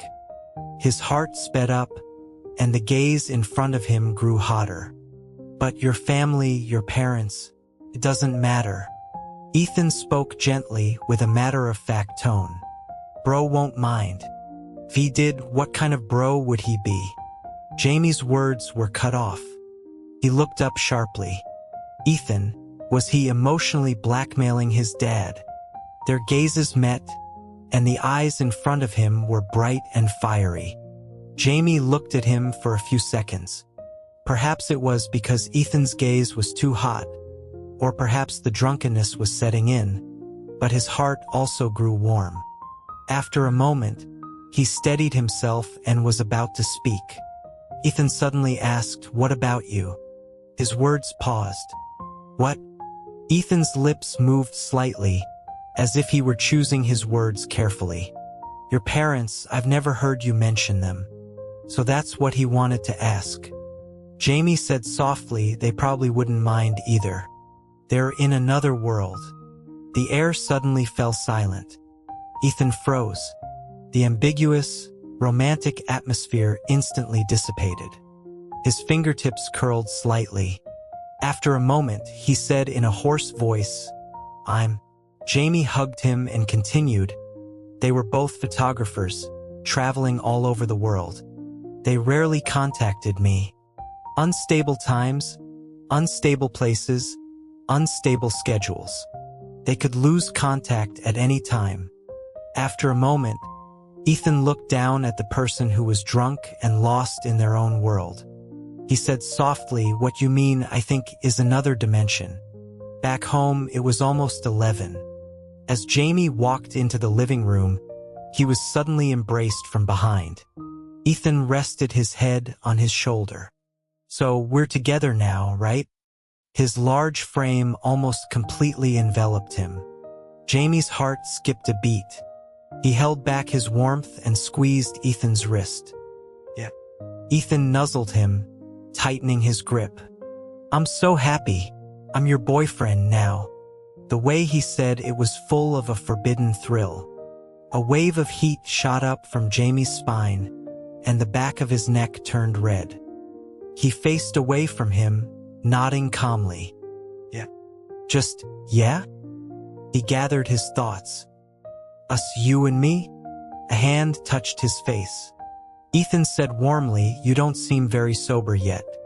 Go take a shower first." He took his clothes and went into the bathroom. The hot water, which had been out before he left, was back on. The hot stream poured down from above. Jamie's chaotic mind gradually calmed down. So much had happened today. The class reunion after so many years, the sudden revelation in the private room, and the defiant confrontation after his heart was laid bare, and finally, the confession that almost ended in a kiss under the night sky. Splash! Jamie suddenly pressed his hands to his face. The hot water splashed, and his palms were scorching. He was really with Ethan now. He woke up the next day. It was already past 10. He was still a bit dazed. Jamie opened his bedroom door and saw that Ethan was still at home. Breakfast was already on the table. He was slightly taken aback. "Why didn't you go to practice?" Ethan seemed to be acting as usual. "The coach has something on this morning, so we have the morning off." He thought. Jamie felt that he was also being a little overconscious. He composed himself and walked over to sit down, then heard him say, "So I wanted to spend it with my boyfriend." Jamie almost choked. Boyfriend? It still felt so. He looked up and saw Ethan propping up his head, looking at him with a smile. "So do you have anything to do this morning?" His face was slightly warm. He paused. "Maybe, yes." Ethan slowly sat up straight. Jamie opened his phone. He had already left yesterday's reunion group chat, only adding a few people he got along with as friends. He clicked on a chat window, "Let's meet and talk." A few minutes later, the other person replied, "Okay, I have to go out for a bit." Jamie put away his phone. As he looked up, he met Ethan's quiet gaze. His heart warmed. He said casually, "Do you want to come with me?" His eyelashes lifted. The disappointment on Ethan's face vanished. He said cheerfully, "Yeah, okay." The meeting place was on the rooftop of a nearby building. The building wasn't tall and had an old-fashioned staircase. Ethan waited downstairs while Jamie climbed up. A rooftop, how classic a setting for a comic. He pushed open the door from the top floor stairwell, and a familiar figure was already waiting there. Jamie walked over and stopped. "Vince." Vince turned, glanced at him, and quickly looked down. I'm sorry, Jamie." His eyes were red. "I couldn't sleep all last night and I had an 8A class today."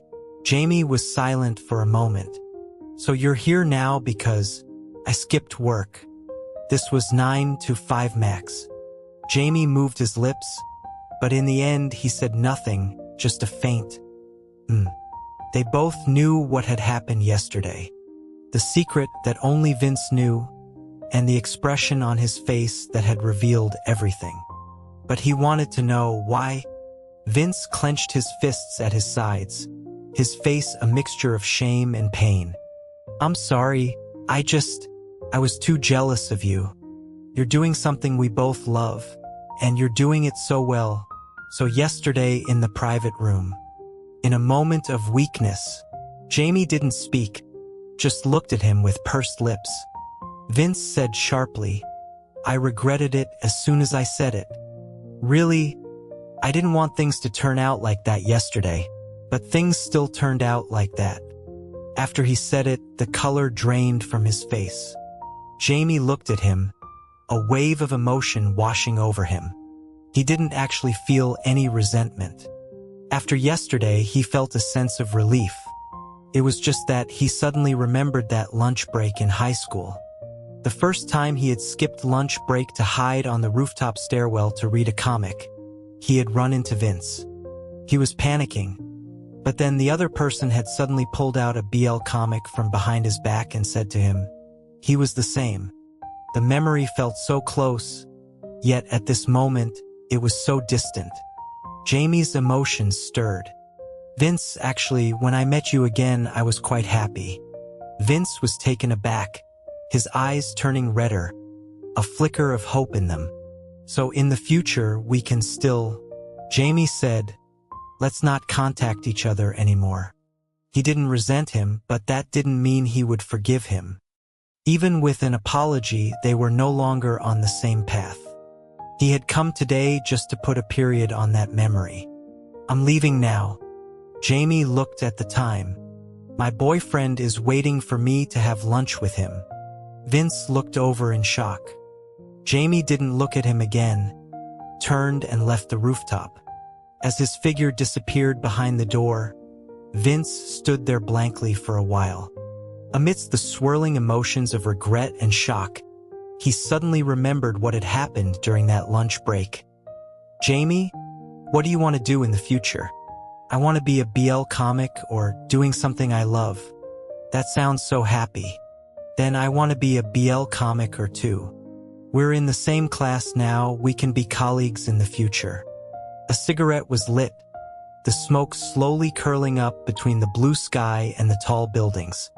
He looked at the sky with a sense of loss. Back then, they had shared the same dream. Jamie went downstairs and saw Ethan waiting at the entrance. He had just called him his boyfriend to someone else, and he still felt a little shy.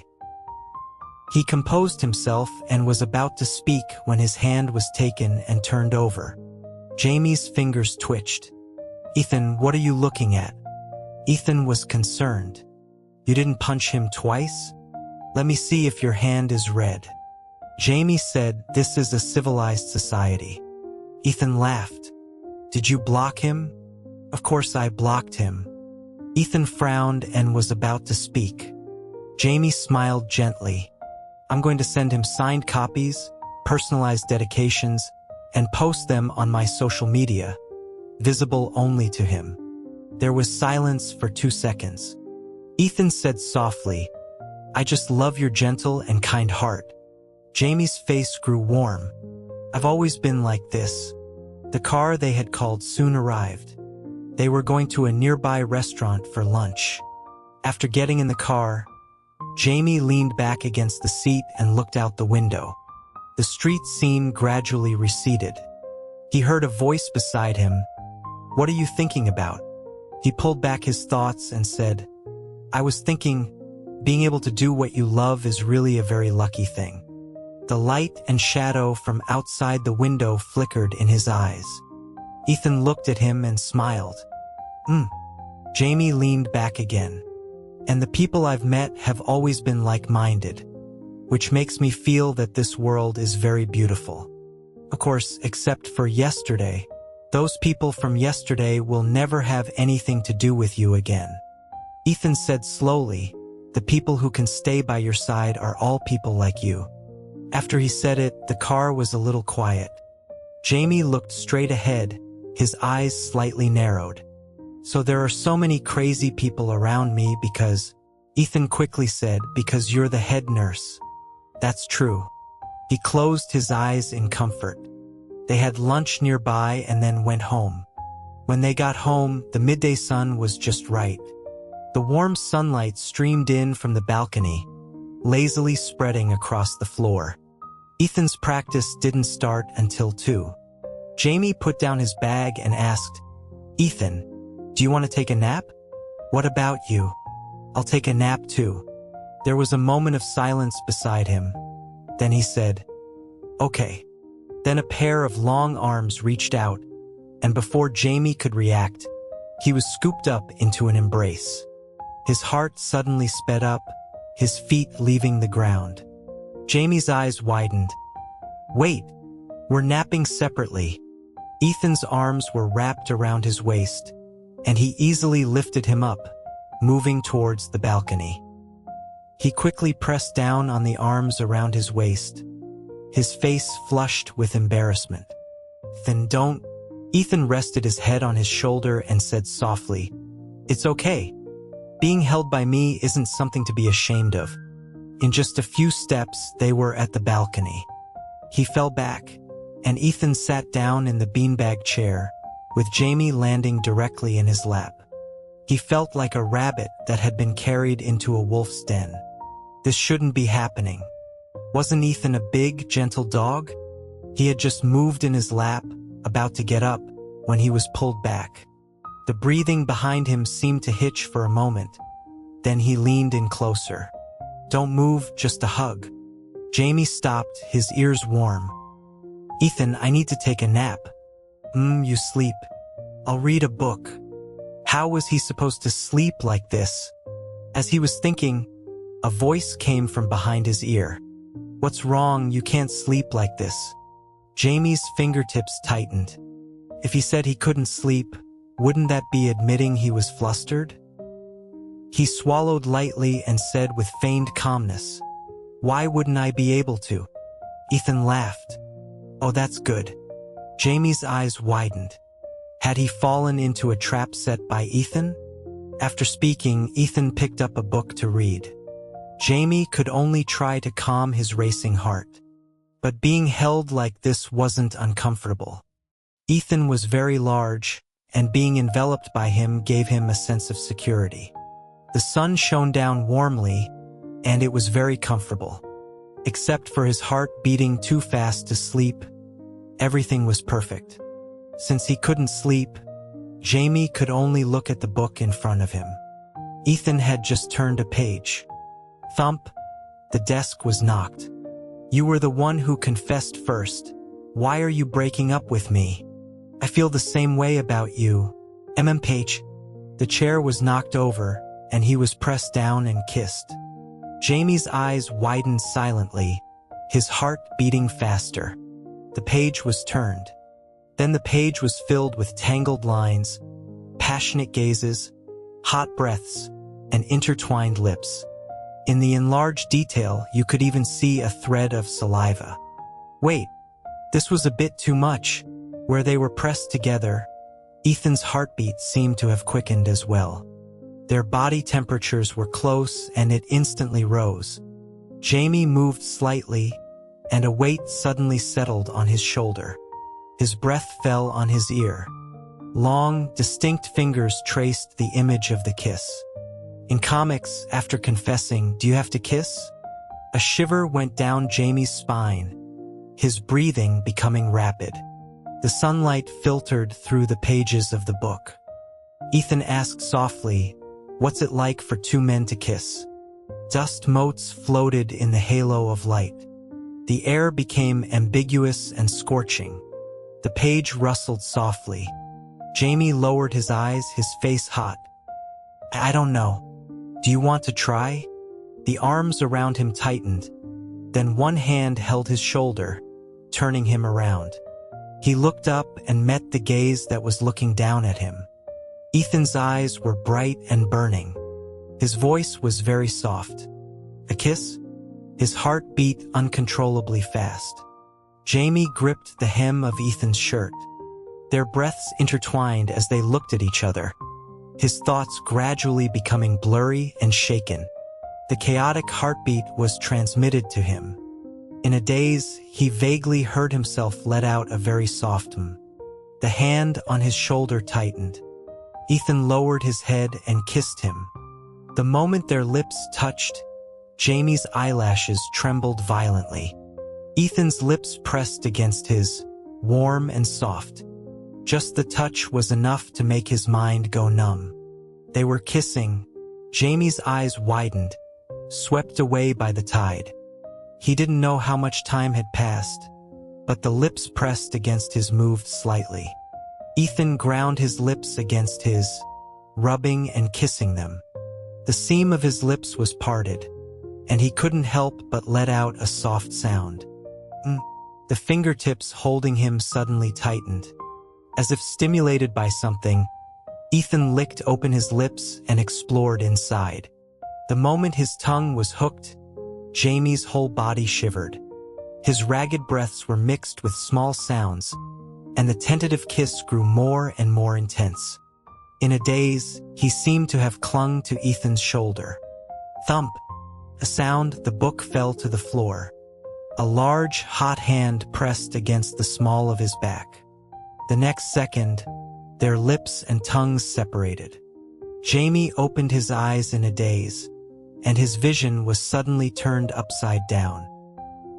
He was pressed into the beanbag chair, and Ethan's eyelashes trembled as he kissed him again from above. His breath fell on him, and the kiss was accompanied by arousing wet sounds, mixed with a low call, "Jamie." Being called like that made him feel exceptionally shy. He raised his hand and pushed against his shoulder, but he didn't move an inch. He was trapped in the sofa, with Ethan's large body pressing down on him, his arms firmly wrapped around him. He was held in his embrace and could only raise his knee to gently nudge his waist. Ethan, the figure above him seemed to tremble slightly. He sucked hard on his tongue again before pulling away. Their lips parted, and air rushed back in. Jamie's thoughts returned slightly, and he saw Ethan propped up above him, his dark eyes holding a deep, golden glint. He looked at him with a smile, exceptionally hot. He opened his mouth, not knowing what to say. Ethan suddenly cupped his cheek with one hand and laughed softly. So turned on, Jamie? Jamie's whole body was on fire. He was lying in the beanbag chair and turned his head away. He didn't know if it was because the light was too warm or for some other reason, but his face and neck were flushed red.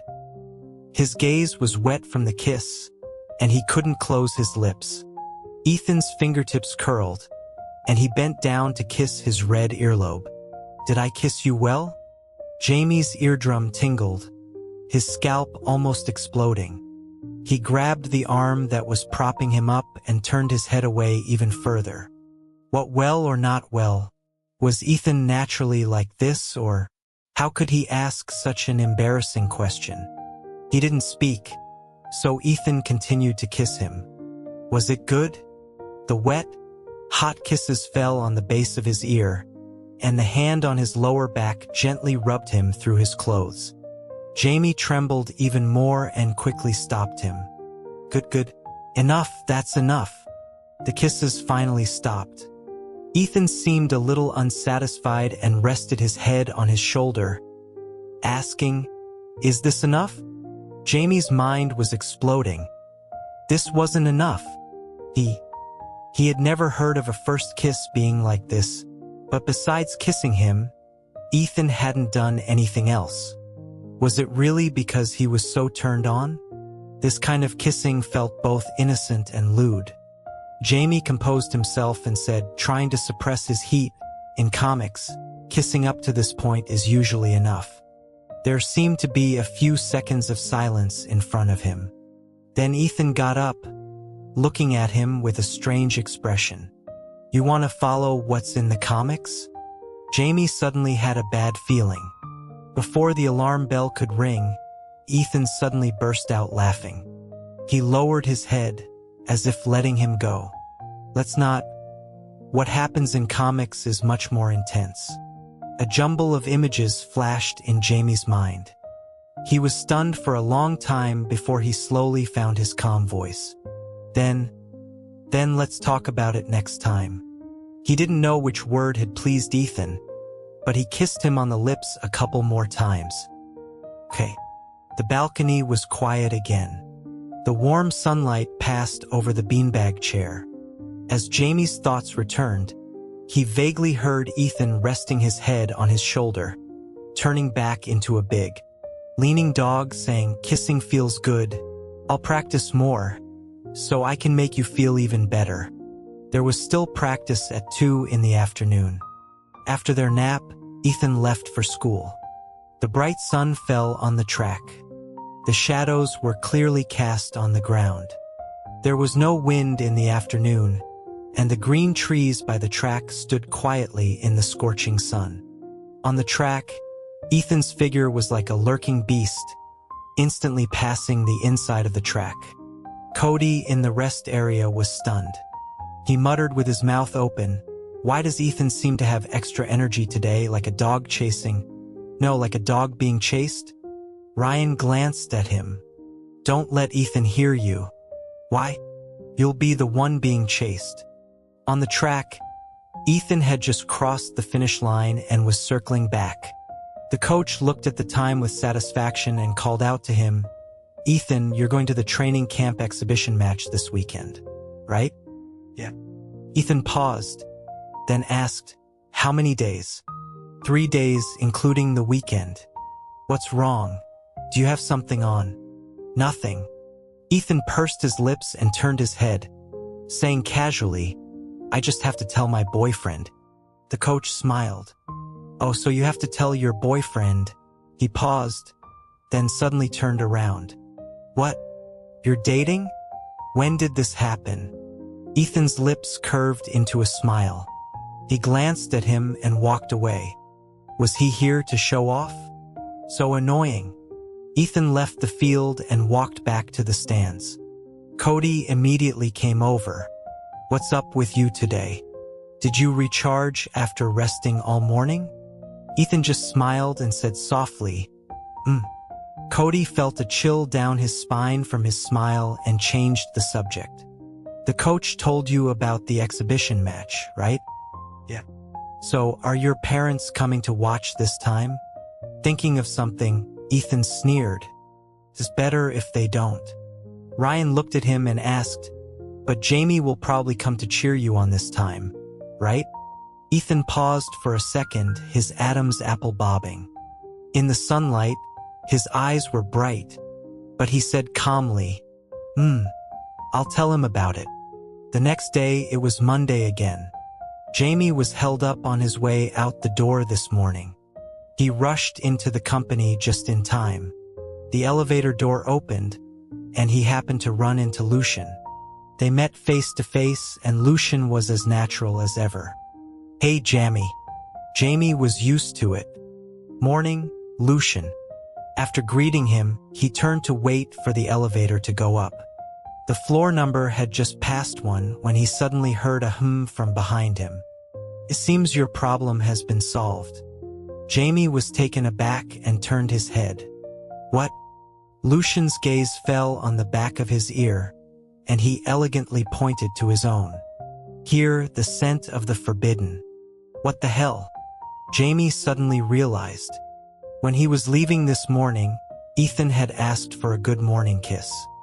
As soon as he looked up, he was hugged and his earlobe was kissed. The culprit had even said with an innocent face, "I've never kissed anyone before. Can't you kiss the ear for a good morning kiss?" Jamie suppressed the heat in his chest and answered with feigned calmness. Ding. The elevator door opened. Lucian patted him on the shoulder and said, "Congratulations," before smoothly drifting away. Jamie raised his hand and touched the spot behind his ear. Lucian looked so otherworldly, but he was surprisingly sharp. He got out of the elevator and turned into the ING department. After a weekend, returning to the madhouse, the air seemed surprisingly fresh. Even Leo's dark face looked handsome. Leo tapped a paper tube. "Get ready. It's time for the regular meeting." He turned and met Jamie's gaze. "What's with that look?" Jamie's voice was gentle and loving. "I suddenly feel that you look quite cute when you're angry." The office fell silent. Leo took half a step back, his gaze wary. "What are you plotting?" "What plotting? Your mindset is not positive at all."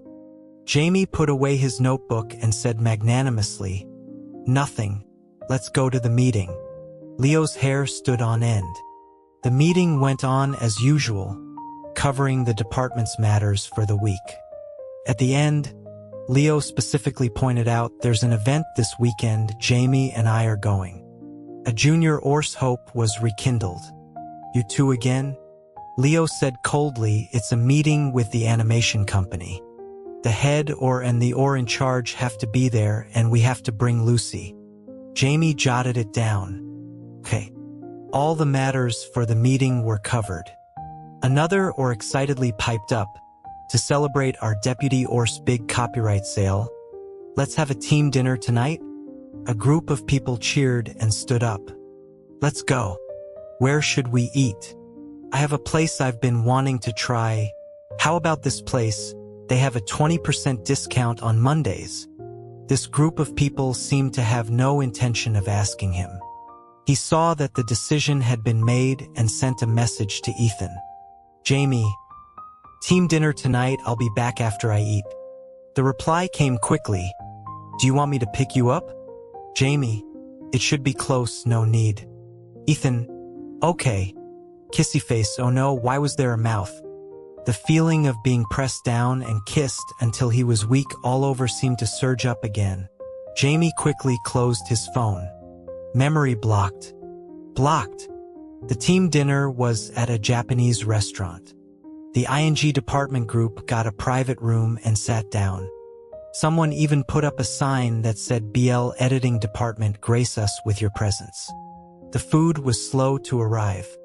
The junior suggested, "Let's play a pre-dinner game." "What game?" "Whoever is called, please stand up." Leo pushed up his glasses. "Isn't that just calling names?" She slapped the table. No, for example, if I say, "Crazy people, please stand up," we all stand up." Jamie was amazed. Their self-awareness was surprisingly clear. After explaining the rules, she pointed. "Let's start with the head Leo crossed his arms. "Jamie, please stand up." Jamie turned to look at him. Was he targeting him? A group of people corrected him. Head or you can't be so specific. Leo changed his words. The one with the surname Chin. Please stand up. Jamie's voice was like a spring breeze. The one with the surname Xia. Please leave. The two who were bickering were skipped. The rest continued to give instructions. Those over 25, please stand up. Those who don't eat cilantro, please stand up. Those who want to take over the head horse position, please stand up. A forest of people stood up. Jamie was following along, rising and falling, when he suddenly heard a junior or clear her throat. Singles, please stand up. His heart suddenly stilled.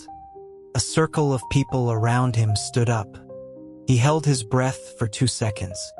He silently lowered his head and remained firmly seated. The room was quiet, and all eyes slowly fell on him. The room was quiet for a few seconds, then a huge roar erupted. What does that mean? What does that mean? You're not single anymore. Who? With whom? Your younger man. The little wolf dog.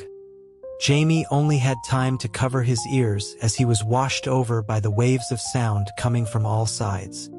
A junior or even rushed to him, her voice trembling as she shouted at him. Editor! Editor! Say something.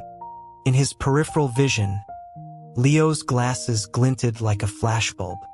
He knew it. He knew it would be like this. Amidst the interrogation, he covered his ears and nodded in resignation. There was a moment of silence around him, followed by an even more violent roar. What the hell? What the hell? Really? That's the younger man living together athlete. What kind of life are you living? I can't even imagine. What the hell? Jamie covered his ears even more tightly. The siren-like sound continued until the private room door opened. The waiter came in and was hit by the sound wave for a second. He held the dishes and stood still. Sirs, your dishes. The junior or was completely crazy. Take them away.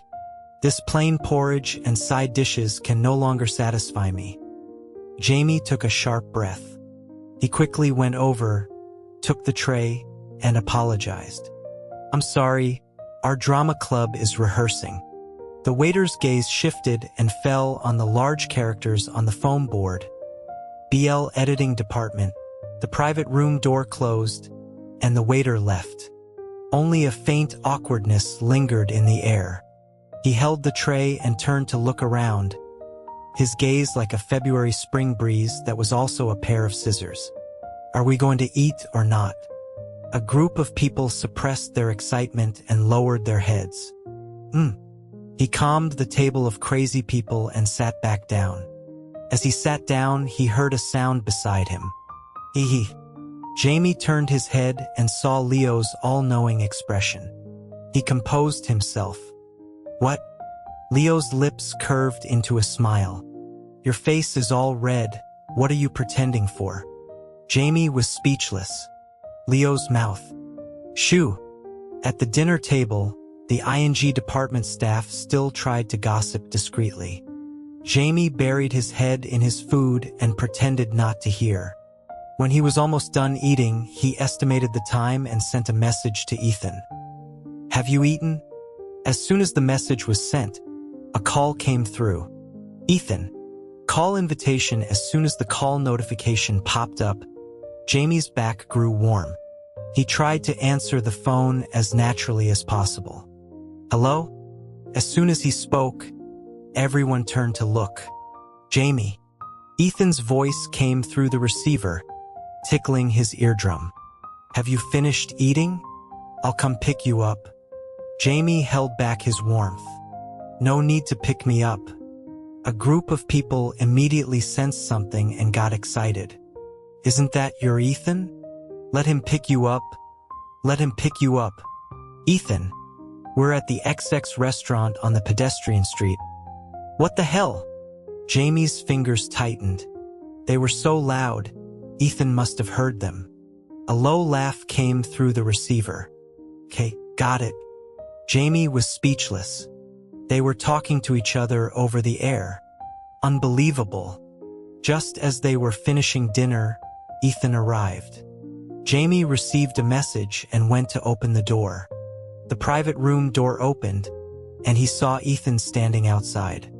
He was tall, wearing a jacket over his t-shirt, and had just taken a shower, looking fresh and clean. Above his open collar, his broad shoulders and collarbones were visible, making people's faces turn red and their hearts beat faster. Jamie's hands tightened, enveloped in warmth. Ethan, like this was so. The searchlights from behind him were tangible. He and Ethan stood here, feeling like they were being besieged by the 6 major sects on Bright Summit. Ethan seemed oblivious and lowered his head. "I'm here to pick you up." A short, muffled cheer escaped from behind him. Ethan seemed to smile. Jamie's face and ears were faintly red. He said with feigned calmness, "Wait for me to pack my bag." "Okay." He turned to get his bag from his seat. The people there were already greeting him with feigned casualness. "Oh, Ethan, long time no see. You look so handsome today, so handsome. Did you come to pick up our deputy or?" "That's so sweet." Jamie buried his head and heard Ethan say, "It's no trouble. I wanted to come." Thump. A water glass fell to the floor. Ethan. Was he openly flirting in front of everyone? The table was filled with people holding their breath. As Jamie was bending down to pick up the water glass, suppressing his excitement, a strange laugh floated over. After packing his things, Jamie quickly pulled Ethan out the door amidst the sound of people almost suffocating. The door closed, and a roar seemed to pierce through from behind them. He pulled him all the way out of the restaurant. The setting sun slanted down, just enough to cover the faint blush on his cheeks. Jamie was about to say something when he heard a voice beside him. "You told them so quickly?" His heart sped up. He instinctively turned his head and saw Ethan's handsome face bathed in the twilight, soft and gentle, with a smile on his lips. He looked very happy. Ethan hooked his finger and said softly, "It's okay. I told my coach too." Jamie's face grew warm. "Oh, wait." He snapped his head back. What an unrelated person. Back at home, the light clicked on, illuminating the living room. Jamie went to the kitchen counter to pour a glass of water. He turned around and found Ethan following him. He silently came closer like a large dog. He was charmed again. "What is it, Ethan?" Ethan stood in front of him, pursing his lips. "Nothing much." After a couple of seconds, he said casually, "I'm going to an exhibition match training camp this weekend, for 3 days." Jamie was taken aback. "Huh?" Ethan turned to look at him. "Do you want to come watch my match?" His face, backlit, was clear and deep. Jamie's heart sped up as he looked at him. He then remembered. "Sorry, Ethan, I have to go on a business trip for work this weekend." There seemed to be a moment of stillness in front of him. Ethan's eyelashes fluttered. "A business trip?" "Yeah, to attend an event with the animation company. It's about Lucy's work, some business negotiations." Ethan just said, "Oh." Jamie looked up and saw him looking down, a faint sense of dejection about him, but he didn't say anything else. He immediately felt even more sorry for him. He thought for a moment and offered to comfort him. "Is there anything you want, or?" As he was thinking, he heard Ethan speak. "Then can you compensate me a little?" Jamie looked over. "What?" A pair of arms reached over his waist, his hands resting on the counter behind him. Ethan lowered his head and said softly, "Kiss me." Jamie's face instantly burned. He curled his fingers in embarrassment, then leaned in and touched his lips to Ethan's, then pulled away. Ethan said in a low voice, Is that all? His heart pounded wildly in his chest. Jamie swallowed lightly, then grabbed Ethan's jacket and pulled him closer. He looked up and closed his eyes. Their warm lips met, and the bright light fell on his eyelids. He pressed against him for a couple of seconds. Then, imitating what he had done yesterday, he tentatively licked the seam of his lips. The breathing in front of him suddenly deepened. He was immediately embraced, his back pressed against the kitchen counter. His back was pressed against the hard surface, and he let out a muffled groan of pain.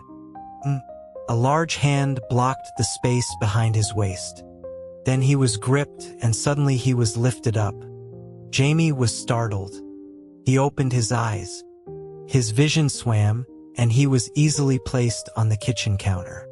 Ethan pulled his legs and pressed down on him. He was kissed, the roles reversed. Jamie was straddling Ethan's waist.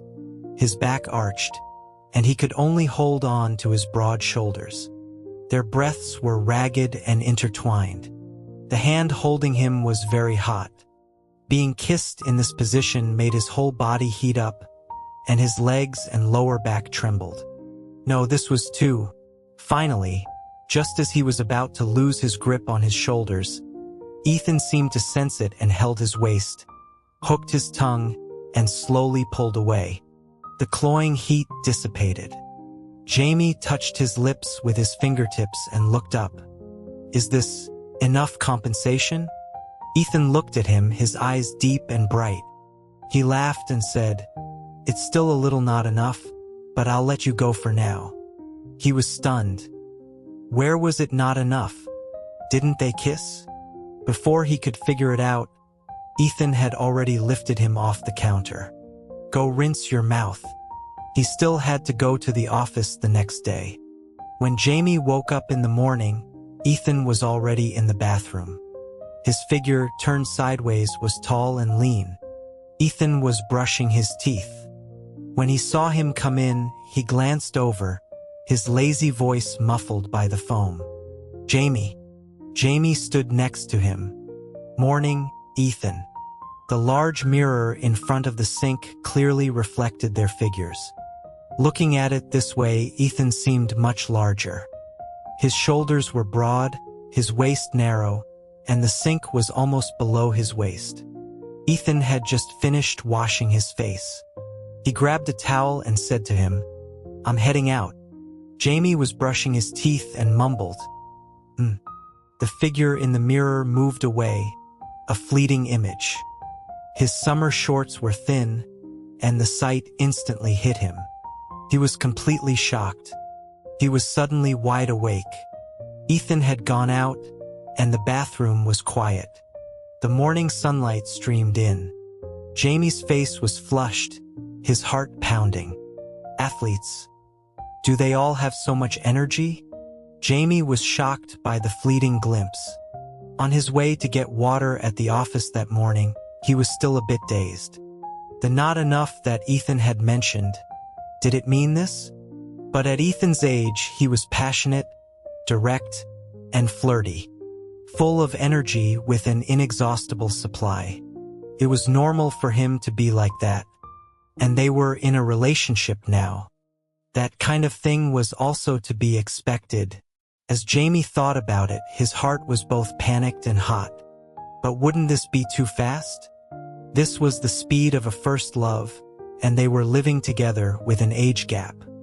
What kind of 18-plus development was this? As he was thinking, he turned into the break room. As soon as he walked in, he saw that figure again, standing alone by the window, bathed in the morning sun, gazing peacefully into the distance. The freshly ground coffee in his hand was still steaming. Jamie's footsteps paused. Was Lucian some kind of NPC? Always refreshing in the break room. He walked over and greeted him. Lucian, morning. Hey, Jamie. Lucian turned and glanced at him. You have something on your mind again today? He was even a mind-reading NPC.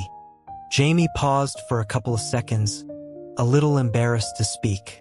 But thinking that his advice last time was quite reliable, he gathered his thoughts and asked, the progress of a relationship, what is considered normal? Lucian was surprised. It's a forbidden love. Do you still care about that? Conventional standards are not important. He turned to look out the window at the blue sky and tall buildings, took a sip of his coffee, and said again, the important thing is, do you want it yourself? Jamie was taken aback and looked over.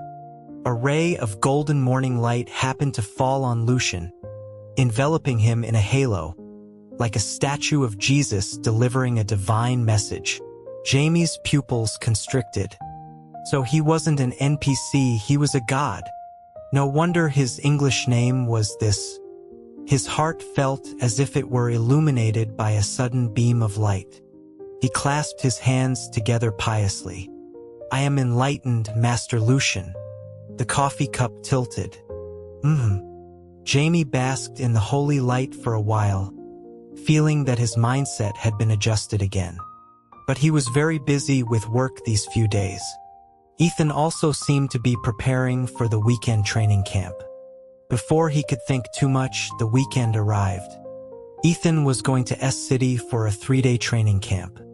On Saturday morning, Jamie saw him off at the entrance. Ethan was wearing a white short-sleeved shirt, with a heavy sports duffel bag slung over one shoulder.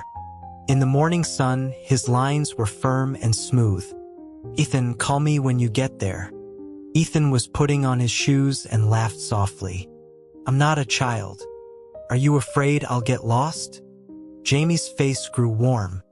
That's not what I meant. Ethan looked up, a playful smile on his lips. Oh, then what did you mean? Did he even have to ask? He held his breath for 2 seconds and said, It's what you think it means. His waist was suddenly encircled. Ethan leaned over and rested his head on his shoulder, rubbing against him contentedly. Oh, it means you miss me, want to talk to me, want to hear my voice. Oh no, Ethan had automatically added so much. Jamie bit his lip, and after a long moment, he still hummed in agreement. Ethan pulled away and looked at him. A farewell kiss. It was still early in the morning. The main door was open, and a neighbor might pass by at any time. Jamie was extremely embarrassed. But thinking that Ethan was going to be gone for 3 days, he paused for 2 seconds, then closed his eyes and tilted his head up in silent permission. The person in front of him immediately seemed to be provoked and kissed him.